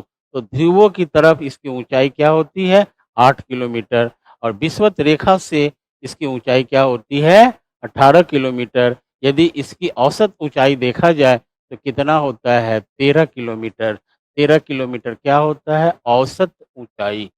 ऊंचाई किसकी, तो आपके क्षोभ मंडल की बात हो रही है। क्षोभ मंडल, ट्रोपोस्फेयर, बात हो रही है किसकी, तो ट्रोपोस्फेयर की बात हो रही है। ठीक है, तो मोटाई ध्रुवों की तुलना में बहुत अधिक होती है, किसकी, क्षोभ मंडल की। ठीक है, भूमध्य पर इसकी मोटाई ज़्यादा है और ध्रुवों पर इसकी मोटाई कम है। भूमध्य रेखा पर प्रबल संवहनीय धारा द्वारा ऊष्मा को अधिक ऊंचाई तक ले जाता है। यानी कि यहाँ होने का कारण क्या है, तो यहाँ एक धारा चलती है। ठीक है, ये धारा ऐसे चलती है और इसी को कहा जाता है संवहनीय धारा, जिसको कहा जाता है कन्वेक्टिव, इसे कहा जाता है convective current. Convective current, convective current के कारण अर्थात विषुवत रेखा की हवाएं क्या होती है, गर्म होती है। जब ये गर्म होगी तो काफ़ी ऊंचाई तक जाएगी, तो काफ़ी ऊंचाई तक जाएगी तो ठीक विषुवत रेखा के ऊपर में इसकी ऊंचाई क्षोभ मंडल की क्या है, बढ़ जाती है। और ध्रुवों पर पवनें क्या होती है, ठंडी होती है, तो ये ज़्यादा ऊपर नहीं जा पाती है। तो देखते हैं आप कि इस तरह से ध्रुवों पर इसकी ऊंचाई क्षोभ मंडल की कम हो जाती है और विषुवत रेखा पर ज़्यादा हो जाती है। जिसका कारण क्या है कि भूमध्य रेखा पर प्रबल संवहनीय धाराओं द्वारा ऊष्मा को अधिक ऊंचाई तक ले जाया जाता है। यानी कि ये भी सही है और ये भी सही है। अब इसका कथन भी आपका सही है। तो देखेंगे कथन ए और कथन दो दोनों सही है तथा कथन दो कथन ए की व्याख्या करता है। यानी कि आपका उत्तर क्या होगा? ए होगा। ठीक है, दोनों भी सही है और एक दूसरे का व्याख्या भी करता है। ठीक है जी, बहुत अच्छा क्वेश्चन है ये क्लाइमेटोलॉजी से क्वेश्चन है आपके, वायुमंडल से क्वेश्चन है। बहुत अच्छा क्वेश्चन। ठीक है, चलिए नेक्स्ट क्वेश्चंस को देखते हैं। विश्व के किस समुद्री क्षेत्र में लंबी चालीसा पौने प्रवाहित होती है? लंबी चालीसा की बात हो रही है। तो देखेंगे कि यहाँ मैंने एक डायग्राम बनाया वर्ल्ड का। ठीक है, ये एक और ये एक, ये तीन, इधर भी और आपके इधर भी। ठीक है, अब हम पवन को दिखाएंगे। ये 0 डिग्री हो गया, इसे हम 30 डिग्री मानते हैं, इसे 60 डिग्री और इसे हम क्या कहेंगे? 90 डिग्री। सेम चीज़ें होगी आपके 30 डिग्री, 60 डिग्री, ठीक है जी, और 90 डिग्री। सब में इधर एस लग जाएगा और इधर आपके नॉर्थ लग जाएगा। यानी ठीक है, अब यहाँ पर देखेंगे पवनें चलती है और पवन कितने प्रकार के होते हैं, जिसको परमानेंट विंड्स कहा जाता है। ठीक है, तो वो 3 प्रकार के होते हैं। देखेंगे कि यहाँ इस तरह से पवनें चलती। 30 डिग्री से कहाँ पवनें आ रही है? तो विषुवत रेखा की ओर, और इस पवन को कहा जाता है व्यापारी पवन, ट्रेड विंड। इसे कौन सा विंड कहा जाता है? तो व्यापारी व्यापारी पवने, इसे कहा जाता है व्यापारी पौने। अब नेक्स्ट पवन को दिखाया जाएगा। यहाँ पर ये पौने देख रहे हैं, इसकी दिशा को देखेंगे। पवन में एनसीईआरटी में बहुत अच्छी तरह से पढ़ाई जाती है। और देखेंगे ये पौने इस तरह से चल रही है। बहुत अच्छा टॉपिक होता है ये पवन वाला। ठीक है जी, इसे कहा जाता है पछुआ, पछुआ पवन, इसे कहा जाता है पछुआ पवन। ठीक है जी, ये भी आपके क्या है? तो पछुआ, पछुआ पवन है, पछुआ पवन। ठीक है, जिसे वेस्टर्लीज कहा जाता है इंग्लिश में, इसे कहा जाता है वेस्टर्लीज। ठीक है, और इसे कहा जाता है ट्रेड विंड, ट्रेड विंड। अब देखेंगे एक और पवन को मैं दिखा रहा हूँ। यहाँ एक और पवन होगा और इस पवन को देखेंगे, इस पवन को कहा जाता है ध्रुवीय पवन। इस पवन को कहा जाता है ध्रुवीय पवन, इसे कहा जाता है ध्रुवीय पवन और इसे इंग्लिश में कहा जाएगा पोलर पोलर विंड, इसे कहा जाएगा पोलर विंड। यानी ध्रुवीय, देखेंगे ध्रुवीय पवन, ध्रुवीय पवन। बात हो रही है कि लंबी चालीसा। अब देखेंगे कि दक्षिणी गोलार्ध में 40 डिग्री पर, ठीक है, 40 डिग्री पर, 50 डिग्री पर और 60 डिग्री पर एक पवन चलती है, जिसको 40 डिग्री पर चलने वाली पवन को, जो काफ़ी तेज़ी से चलती है, काफ़ी तेज़ी से चलती है। ठीक है जी, दक्षिणी गोलार्ध की बात हो रही है, उसे चालीसा के नाम से जाना जाता है। 50 डिग्री पर जो पवन चलती है, उसे पचासा, पचासा के नाम से जाना जाता है। और 60 डिग्री दक्षिणी गोलार्ध में जो पवनें चलती है, पछुआ पवन की बात हो रही है, उसे साठा के नाम से जाना जाता है। तो ये लंबी चालीसा पवनें प्रवाहित होती है, तो ये सागर का नाम दिया गया है, महासागर का नाम दिया गया है। और हमने क्या कहा? दक्षिणी गोलार्ध में। तो दक्षिणी गोलार्ध के हिंद महासागर में ये पवन प्रवाहित होती है, जिसे लंबी चालीसा के नाम से जाना जाता है। उत्तरी सागर में नहीं होगा, क्योंकि ये दक्षिणी गोलार्ध में है और ये एक सागर है, कोई महासागर नहीं है। कैरिबियन सागर भी एक सागर है, ये भी कोई महासागर नहीं है। और इस प्रकार की लंबी दूरी तय करने वाली पवन महासागरों में ही चलती है और काफ़ी काफ़ी तेज से चलती है। एक प्रकार का पवन का आवाज़ आता है। ठीक है, पवन जब चलती है तो आपने आवाज़ देखा होगा, ठीक है? तो इस प्रकार का एक आवाज़ आता है जिसे चालीसा के नाम से जाना जाता है, ठीक है? इसको अ, श्रिंकिंग जैसे याद नहीं आ रहा है ठीक से, इंग्लिश में इसका नाम है फ्यूरियस और श्रिंकिंग एंड समथिंग कुछ नाम है चालीसा के बारे में, तो इसको कभी बता दिया जाएगा। बस इसका उत्तर क्या होगा आपके हिंद महासागर में, और ये विषुवत रेखा के दक्षिणी भाग में चलती है 40 डिग्री पर। उसे चालीसा कहा जाएगा, 50 डिग्री पे जो चलती है उसे पचासा कहा जाएगा, और 60 डिग्री पे जो पवन चलती है उसे साठा कहा जाएगा। तो यहाँ चालीसा, पचासा, साठा आपके हिंद महासागर में मिलेगा, ठीक है? हिंद महासागर।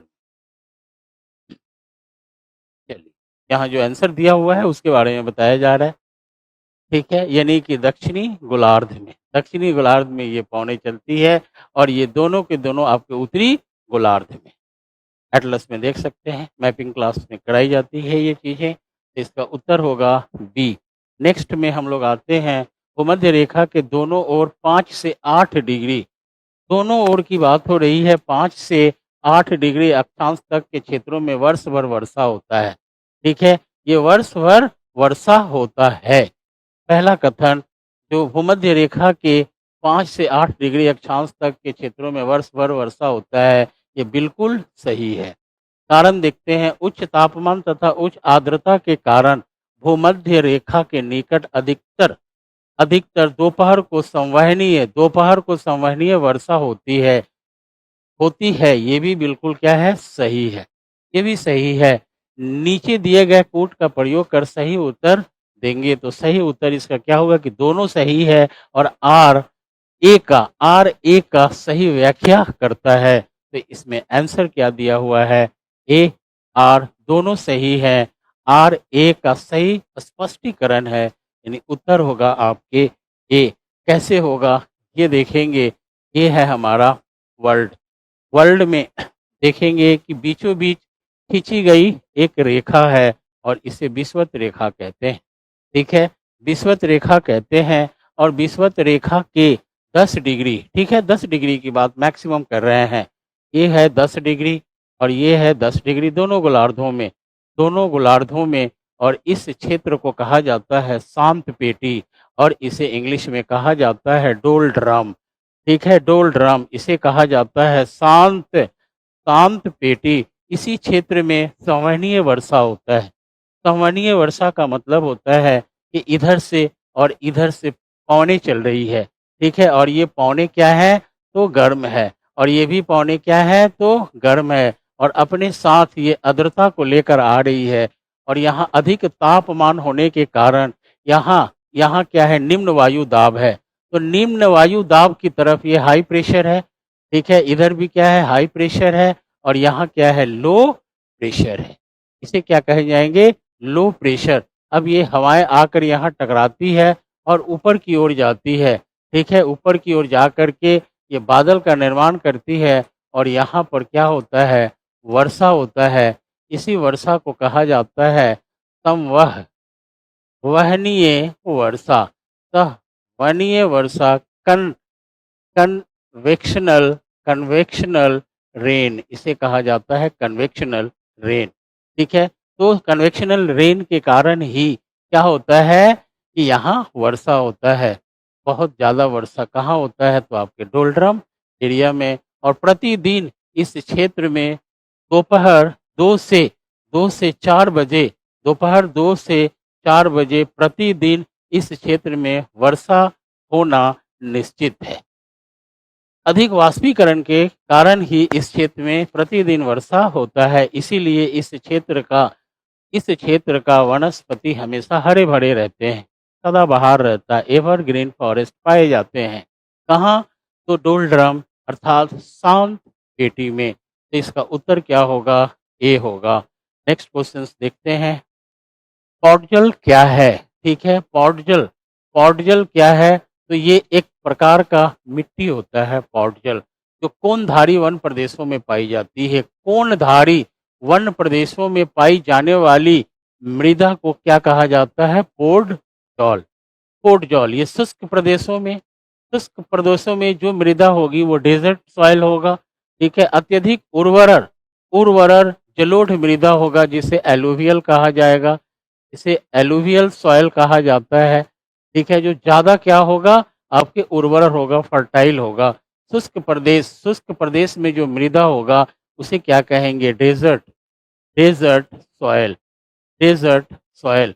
और जो कोनधारी वन प्रदेश होता है यानी पर्वतीय क्षेत्र में जहाँ तापमान कम होता है वहाँ पर किस प्रकार के मृदा पाए जाते हैं, पॉटजोल। इसका सही उत्तर क्या होगा, ए होगा। नेक्स्ट, निम्नलिखित में से कौन सा विश्व का कहवा, कहवा मतलब कॉफी होता है, कहवा मतलब कॉफी होता है, कॉफी पतन का मतलब होता है पोर्ट, कॉफी पोर्ट के नाम से जाना जाता है। ठीक है, तो कॉफी पोर्ट के नाम से सैंटोस को जाना जाता है, इसका नाम है सैंटोस। और ये सैंटोस कहाँ है, तो ब्राज़ील में है। ब्राज़ील के पूर्वी तट पर सैंटोस नामक क्या है, बंदरगाह है। ठीक है, बंदरगाह है जो जिसे कहवा कॉफ़ी बंदरगाह के नाम से जाना जाता है। ठीक है, क्योंकि ब्राज़ील में सबसे अधिक कॉफ़ी का उत्पादन किया जाता है और इसी बंदरगाह से अन्य देशों में कॉफ़ी को क्या किया जाता है, एक्सपोर्ट किया जाता है अर्थात निर्यात किया जाता है। तो कॉफ़ी निर्यातक पोर्ट किसे कहा गया है, सैंटोस को। ठीक है, अब ये हो गया पाउलो, साओ पाउलो ये देखेंगे ये साओ पाउलो भी कहाँ है, तो आपके ब्राज़ील में है। और ये विश्व का सबसे बड़ा शहर है। ठीक है, ये क्या है, साओ पाउलो क्या है, विश्व का विश्व का सबसे सबसे बड़ा सबसे बड़ा नगर है। ठीक है, नगर है। ठीक है, biggest city of the world इसे कहा जाता है, बिगेस्ट। ठीक है, biggest city of the of the world, biggest city of the world. ठीक है, तो इसका आंसर क्या होगा, विश्व कहवा में आपका आंसर होगा बी, सैंटोस। ठीक है, साओ पाउलो कहाँ है, ये भी ब्राजील में है लेकिन ये क्या है, एक शहर है। अब ब्यूनस आयर्स ये क्या है, तो राजधानी है, ये राजधानी है। तो ये किसकी राजधानी है, तो अर्जेंटीना। देखेंगे अर्जेंटीना की राजधानी है। अर्जेंटीना कहाँ है, दक्षिण अमेरिका की एक देश है अर्जेंटीना, उसी अर्जेंटीना की राजधानी है ब्यूनस आयर्स। सही उत्तर आपके क्या होंगे, बी होंगे, सैंटोस। सैंटोस क्या है, ये कहवा पतन है। ये भी मैपिंग से ही है, इसे भी मैप में बताई जाती है। चलिए, मैप से बहुत सारे क्वेश्चन पूछे जाते हैं, ज्योग्राफी में बहुत सारे क्वेश्चन पूछे जाते हैं। मैप का अध्ययन यदि ढंग से किया जाए तो मैक्सिमम क्वेश्चंस जो है ना आपका सॉल्व हो जाता है। ठीक है जी, तो मैप की क्लासेस भी लाया जाएगा एनसीईआरटी के बाद में, समय भी कम लगेगा उसमें और मैप के साथ-साथ में पूरी इसी तरह से ज्योग्राफी को डील कर दी जाएगी। सभी के सभी क्वेश्चंस आपके बन सकते हैं। ठीक है जी, देखते हैं गंगा के उत्तरी मैदान का निर्माण निम्न में से किस नदी के अवसाद से हुआ है? ठीक है, किस नदी के अवसाद से हुआ है? तो महानंदा, कोसी और घाघरा ये तीनों के तीनों गंगा के उत्तरी भाग की सहायक नदियां हैं। महानंदा भी है, कोसी भी है और घाघरा है। यानी ये तीनों के तीनों क्या है, सही है। तो इसका सही उत्तर क्या होगा, डी होगा। कैसे होगा देखते हैं। ये है आपकी गंगा नदी, ये है गंगा नदी। ठीक है जी, ये देखेंगे ये है गंगा नदी। सभी नदी को नहीं, मैं इन तीनों नदियों को दिखाऊंगा, यहाँ तीनों नदियों को दिखाऊंगा। ये है हमारी क्या है, गंगा नदी। तो देखेंगे गंगा नदी की ये है एक सहायक नदी, ये गंगा नदी की एक क्या है, सहायक नदी जो सबसे पूर्वी भाग में है। यहाँ एक नदी होगी गंगा नदी की सहायक नदी, ये देखेंगे ये भी एक गंगा नदी की सहायक नदी है। और यहाँ भी दिखाऊंगा एक गंगा नदी की सहायक नदी, और भी बहुत सारी गंगा नदी की सहायक नदियाँ हैं, लेकिन हम लोग यहाँ बस इतना ही को देखेंगे। और ये हमारी क्या है, गंगा नदी है। ये हमारी क्या है, गंगा, ये हमारी गंगा रिवर है। ठीक है, तो ये नदी कौन सी है, तो ये है घाघरा। घाघरा नदी है। ठीक है जी? और इसे हम दिखाएँगे कौन-सी नदी? तो ये है कोसी नदी। ये है आपकी कोसी नदी और ये है महानंदा, महानंदा नदी। और इन्हीं तीनों नदी और भी नदियाँ हैं, ये तीनों नदियाँ क्या करती है कि अवसाद ला करके जमा करती है कहाँ? तो गंगा के उत्तरी मैदान में। ये गंगा के उत्तरी मैदान हो गया ना और ये गंगा के क्या हो जाएँगे? दक्षिणी मैदान। ये गंगा के दक्षिण होगी और ये गंगा का उत्तर है। तो उत्तर में घाघरा भी है, देखिए नहीं, घाघरा भी है और उसके बाद में कोसी भी है और महानंदा भी है। ये तीनों अवसाद ला करके और यहाँ जमाती है और यहाँ खादर अर्थात जलोढ़ मृदा का निर्माण करती है। ठीक है? तो इसका उत्तर क्या होगा आपके D. D is your correct answer. Next आते हैं, गंगा नदी बिहार के कितने जिलों से होकर प्रवाहित होती है? 8, 9, 11 दिया हुआ है। अब इसमें इसके आधार पर तो उपयुक्त में से एक से अधिक, उपयुक्त में से एक से कोई नहीं, उपयुक्त में से कोई नहीं, हम तो यही उत्तर मारेंगे।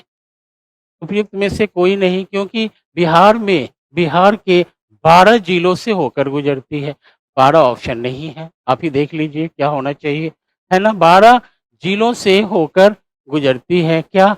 गंगा नदी। इसमें ऑप्शन नहीं है, 8, 9, 11 है, ठीक है? और होता कितना है? 12। अब आप उस हिसाब से तो इस हिसाब से जो ऑप्शन दिया हुआ है, तो उपयुक्त में से कोई नहीं होगा। यदि कोई 11 मानकर चलते हैं, 11 तो है नहीं वैसे 12 है, तो सी मार के चलेंगे, तो इसमें मैं अपने से कोई आंसर देने नहीं जा रहा हूँ। यदि मेरा आंसर होगा तो क्या होगा? उपयुक्त में से कोई नहीं। ठीक है, मिसप्रिंट हो सकता है कि यहाँ पर 11 की जगह पे 12 होना चाहिए।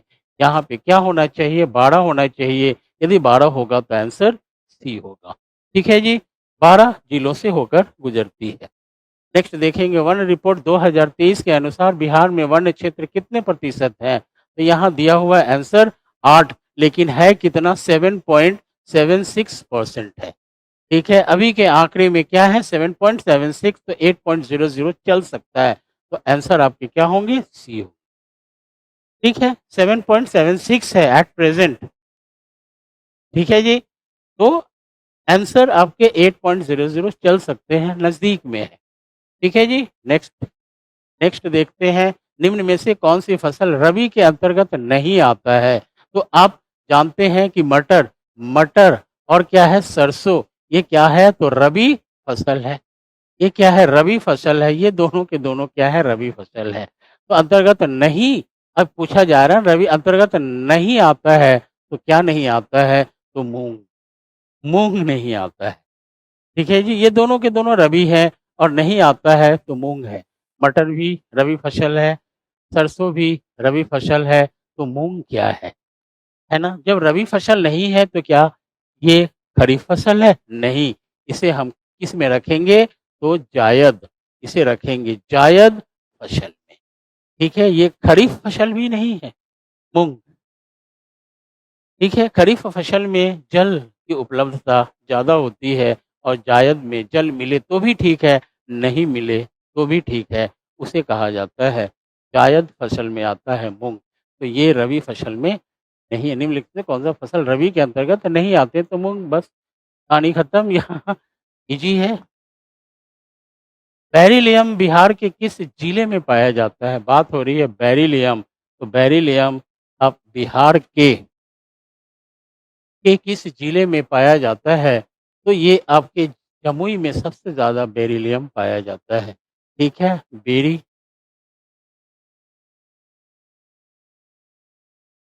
बेरिलियम, ये बेरिलियम एक धातु है जिसे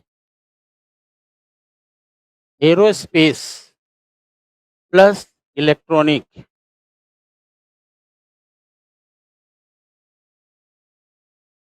इलेक्ट्रॉनिक्स तथा इलेक्ट्रॉनिक्स तथा बस ये 2 ही रखे हैं, एरोस्पेस और इलेक्ट्रॉनिक्स में इसका उपयोग किया जाता है बेरिलियम। बेरिलियम एक धातु है, ठीक है, जिसे यूज़ किया जाता है और हमारे बिहार के सबसे अधिक कहाँ मिलता है? तो जमुई में मिलता है। इसका अकाल है, वैसे विरल है ये बेरिलियम। नेक्स्ट देखते हैं, 2011 की जनगणना के अनुसार बिहार की शहरी जनसंख्या में दशकीय वृद्धि का प्रतिशत कितना रहा था? ठीक है, इसमें तो कितना रहा था में डाउट है, तो कितना रहा था, है ना? जैसे इसमें दिया जा रहा है, तो जैसे 35 वगैरह ये सब जितने भी दिए जा रहे हैं, मेरे ख्याल से इतना नहीं था, ठीक है? 36 में इतना नहीं था, तो क्या था? तो 25 दशमलव देखेंगे, 25.4% क्या हुआ था? दशकीय वृद्धि हुआ था, ठीक है? इसमें कोई वैसा आंसर नहीं दिख रहा है, ठीक है? बिहार की शहरीय जनसंख्या में दशकीय वृद्धि, ठीक है? 10 साल के अंदर में जो वृद्धि हुई थी, तो प्रतिशत कितना रहा था? तो ये रहा था 25.4%। इसमें कोई आंसर वैसा नहीं दिख रहा है, ठीक है? नहीं दिख रहा है, तो हम इसमें क्या मार सकते हैं? उपयुक्त में से कोई नहीं, नहीं तो अब देख सकते हैं, है ये।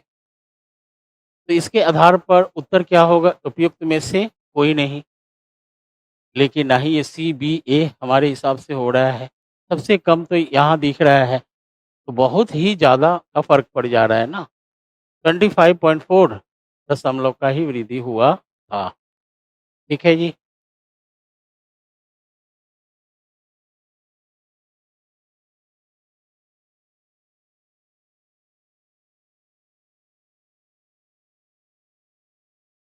हाँ जी, बोलिए। मैथ विथ रोहित रॉय ए का कोई आंसर बता रहा है। चलिए कोई नहीं, बस यहाँ देखेंगे आप, इसके हिसाब से जो प्रतिशत की वृद्धि हुई थी, तो वो 25.4 था, करंट है ये। नेक्स्ट देखते हैं, निम्नलिखित में कौन सा युग्म सही सुमेलित नहीं है? सही सुमेलित नहीं है पूछा जा रहा है। प्रजाति के बारे में पूछा जा रहा है। मध्य एशिया में अल्पाइन अल्पाइन मध्य एशिया में अल्पाइन, अमेज़न में पिग्मी, ठीक है, कालाहारी में बुशमैन। तो नहीं है में क्या आएगा आपके? तो बी आएगा। मध्य एशिया में अल्पाइन ये सही है, ठीक है। कालाहारी बुशमैन, बुशमैन एक जनजाति है। कालाहारी मरुस्थल है ये, जो बोत्सवाना में है। कालाहारी मरुस्थल कहाँ है? बोत्सवाना। ये देखेंगे,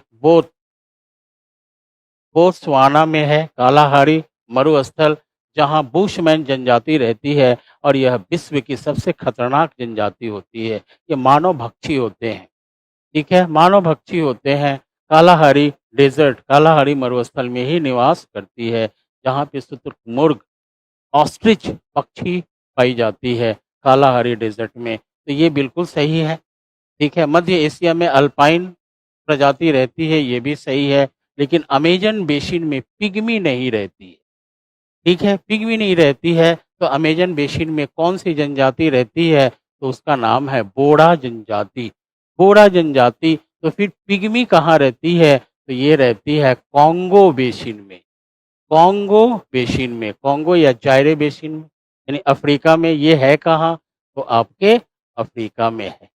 अफ्रीका के विषुवत रेखा पर ये नदियाँ बहती है, कॉन्गो, जायरे। उसी बेसिन में पिग्मी नामक जनजाति निवास करती है, जो विश्व की जनसंख्या के दृष्टि से सबसे बड़ी जनजाति है। जनसंख्या की दृष्टि से सबसे बड़ी जनजाति कौन सी है? तो पिग्मी है। कहाँ रहती है? तो कॉन्गो बेसिन में, ठीक है। तो आपका सही उत्तर क्या होगा? बी, इस प्रश्न के आधार पर अमेजन बेसिन। अमेजन बेसिन में पिग्मी नहीं, क्या रहती है? बोडो जनजाति रहती है। तो पिग्मी कहाँ रहती है? कॉन्गो बेसिन में। कॉन्गो बेसिन कहाँ है? अफ्रीका में, ठीक है जी। इसका उत्तर होगा बी। नेक्स्ट आएंगे, निम्न में से किस राज्य की सीमा बांग्लादेश से नहीं मिलती है? बांग्लादेश से नहीं मिलती है, तो बांग्लादेश को देखेंगे। बांग्लादेश की सीमा 4097.6, ठीक है, यही है मेरे ख्याल से, जो भी हो, किलोमीटर इसकी क्या है? कुल लंबाई है।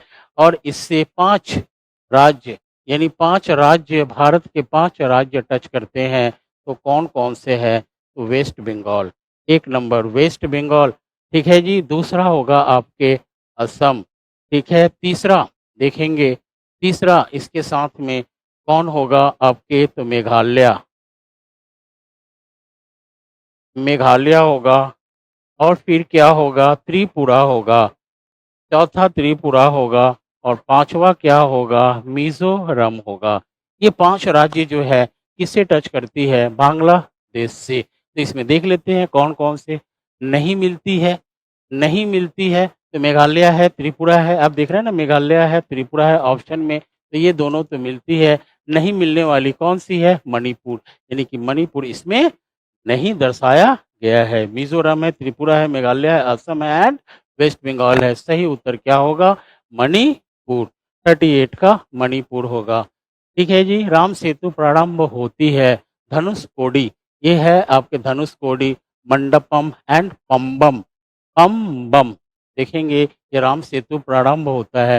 राम सेतु क्या है? एक राम सेतु आपके क्या है? ब्रिज है। तो ये कहाँ से शुरू होता है, वो एक डायग्राम के माध्यम से हम लोग समझ लेंगे तो ज़्यादा बेटर होगा। ये देखेंगे, ये है हमारा, और यहाँ एक डायग्राम बनाता हूँ और ये है श्रीलंका। ये है क्या? श्रीलंका, ठीक है जी। और श्रीलंका, यहाँ देखेंगे कि एक एक द्वीप है और एक द्वीप आपके कहाँ है? तो यहाँ है, ठीक है। इस ये द्वीप भारत का है और इस द्वीप का नाम है धनुष। देखेंगे धनुषकोडी, इस द्वीप का नाम है धनुषकोडी द्वीप, ठीक है। और ये श्रीलंका है, ठीक है जी। ये श्रीलंका का द्वीप है और इसे कहा जाता है जाफना, इसे कहा जाता है जाफना पेनिनसुलर, पेनिनसुलर जाफना प्रायद्वीप, ठीक है। ये एक द्वीप है श्रीलंका का और इस द्वीप का नाम है तलाई मन्नार, तलाई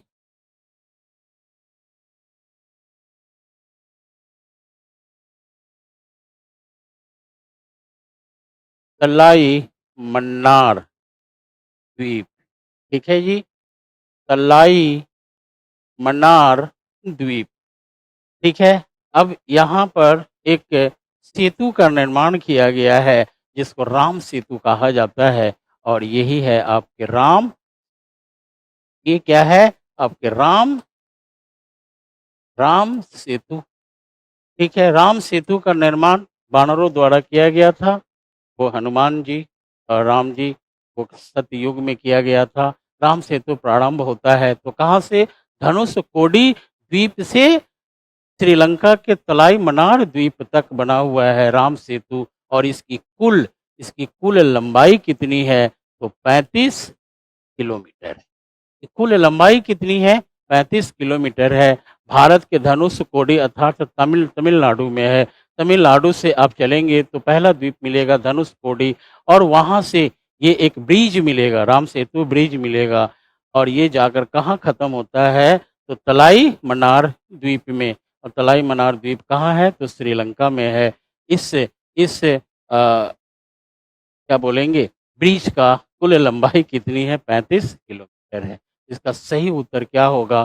धनुषकोडी, धनुषकोडी, ठीक है जी। धनुषकोडी इसका सही उत्तर होगा।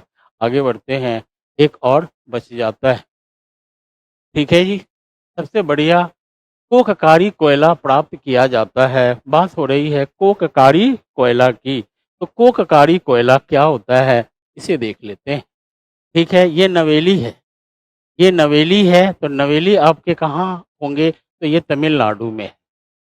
ये है आपके तमिलनाडु में, ठीक है। तमिलनाडु में लिग्नाइट, लिग्नाइट कोयला मिलता है, ठीक है। रानीगंज में, ये रानीगंज कहाँ है? तो वेस्ट बंगाल में है और यहाँ पर बिटुमिनस, बिटुमिनस कोयला ज़्यादा मिलता है, बिटुमिनस कोयला। और ये है झाड़िया और झाड़िया किधर है? तो आपके झारखंड में है। ठीक है? तो झारखंड में एंथ्रासाइट कोयला से ज़्यादा मिलता है और एंथ्रासाइट कोयला को ही कोककारी, देखेंगे कोककारी कोयला कहा जाता है। कोककारी कोयला कोयला कहा जाता है, अर्थात अर्थात कोककारी कोयला में कार्बन की मात्रा सबसे अधिक होता है, जिसमें धुआं ना के बराबर होता है, बहुत कम धुआं होता है। ठीक है? और इसमें इसमें कार्बन की मात्रा 80 से 90 90% पाया जाता है। 80 से 90% एंथ्रासाइट में क्या है? कार्बन की मात्रा पाई जाती है और बिटुमिनस में 60 से 80% कार्बन की मात्रा होती है। किसमें? बिटुमिनस में। और लिग्नाइट में देखेंगे, लिग्नाइट में आपके 40 से 60% क्या होता है? कार्बन होता है। और सबसे पीट कोयला सबसे निम्न कोटि का होता है, जिसमें जिसमें लेस देन 40% क्या होता है? कार्बन होता है। लेस देन 40% कार्बन होता है किसमें? ईंट में। तो यहाँ देखेंगे झारखंड के झाड़िया में पाई जाने वाली कोककारी कोयला, ठीक है, कहाँ मिलता है? तो झारखंड के झाड़िया में। सबसे बढ़िया कोककारी कोयला प्राप्त किया जाता है, सबसे बढ़िया यानी कि एंथ्रासाइट कहाँ से? तो झाड़िया से। झाड़िया से कोयला रानीगंज में भी मिलता है, लेकिन मैक्सिमम बिटुमिनस होता है, तो इससे कम कम है। और नवेली में लिग्नाइट मिलता है, जो एक प्रकार का अभी अभी कोयला बना है। और पीट कोयला कोयला ही नहीं है, बिल्कुल पत्थर है। ठीक है, बिल्कुल पत्थर है। तो इसका उत्तर क्या होगा? ठीक है जी, 40 का उत्तर होगा सी। ठीक है जी, यहाँ हमारा डिस्कशन समाप्त होता है। फिर अगले डिस्कशन में हम लोग मिलते हैं और वो अगला होगा 166। फिर नेक्स्ट डिस्कशन में हम लोग मिलते हैं। जो भी दिक्कत हुई हो तो आप लोग कमेंट्स कर सकते हैं, जहाँ समझ में नहीं आया हो। ठीक है जी, मैं उसे और भी बढ़िया से सुधार करूँगा। तब तक के लिए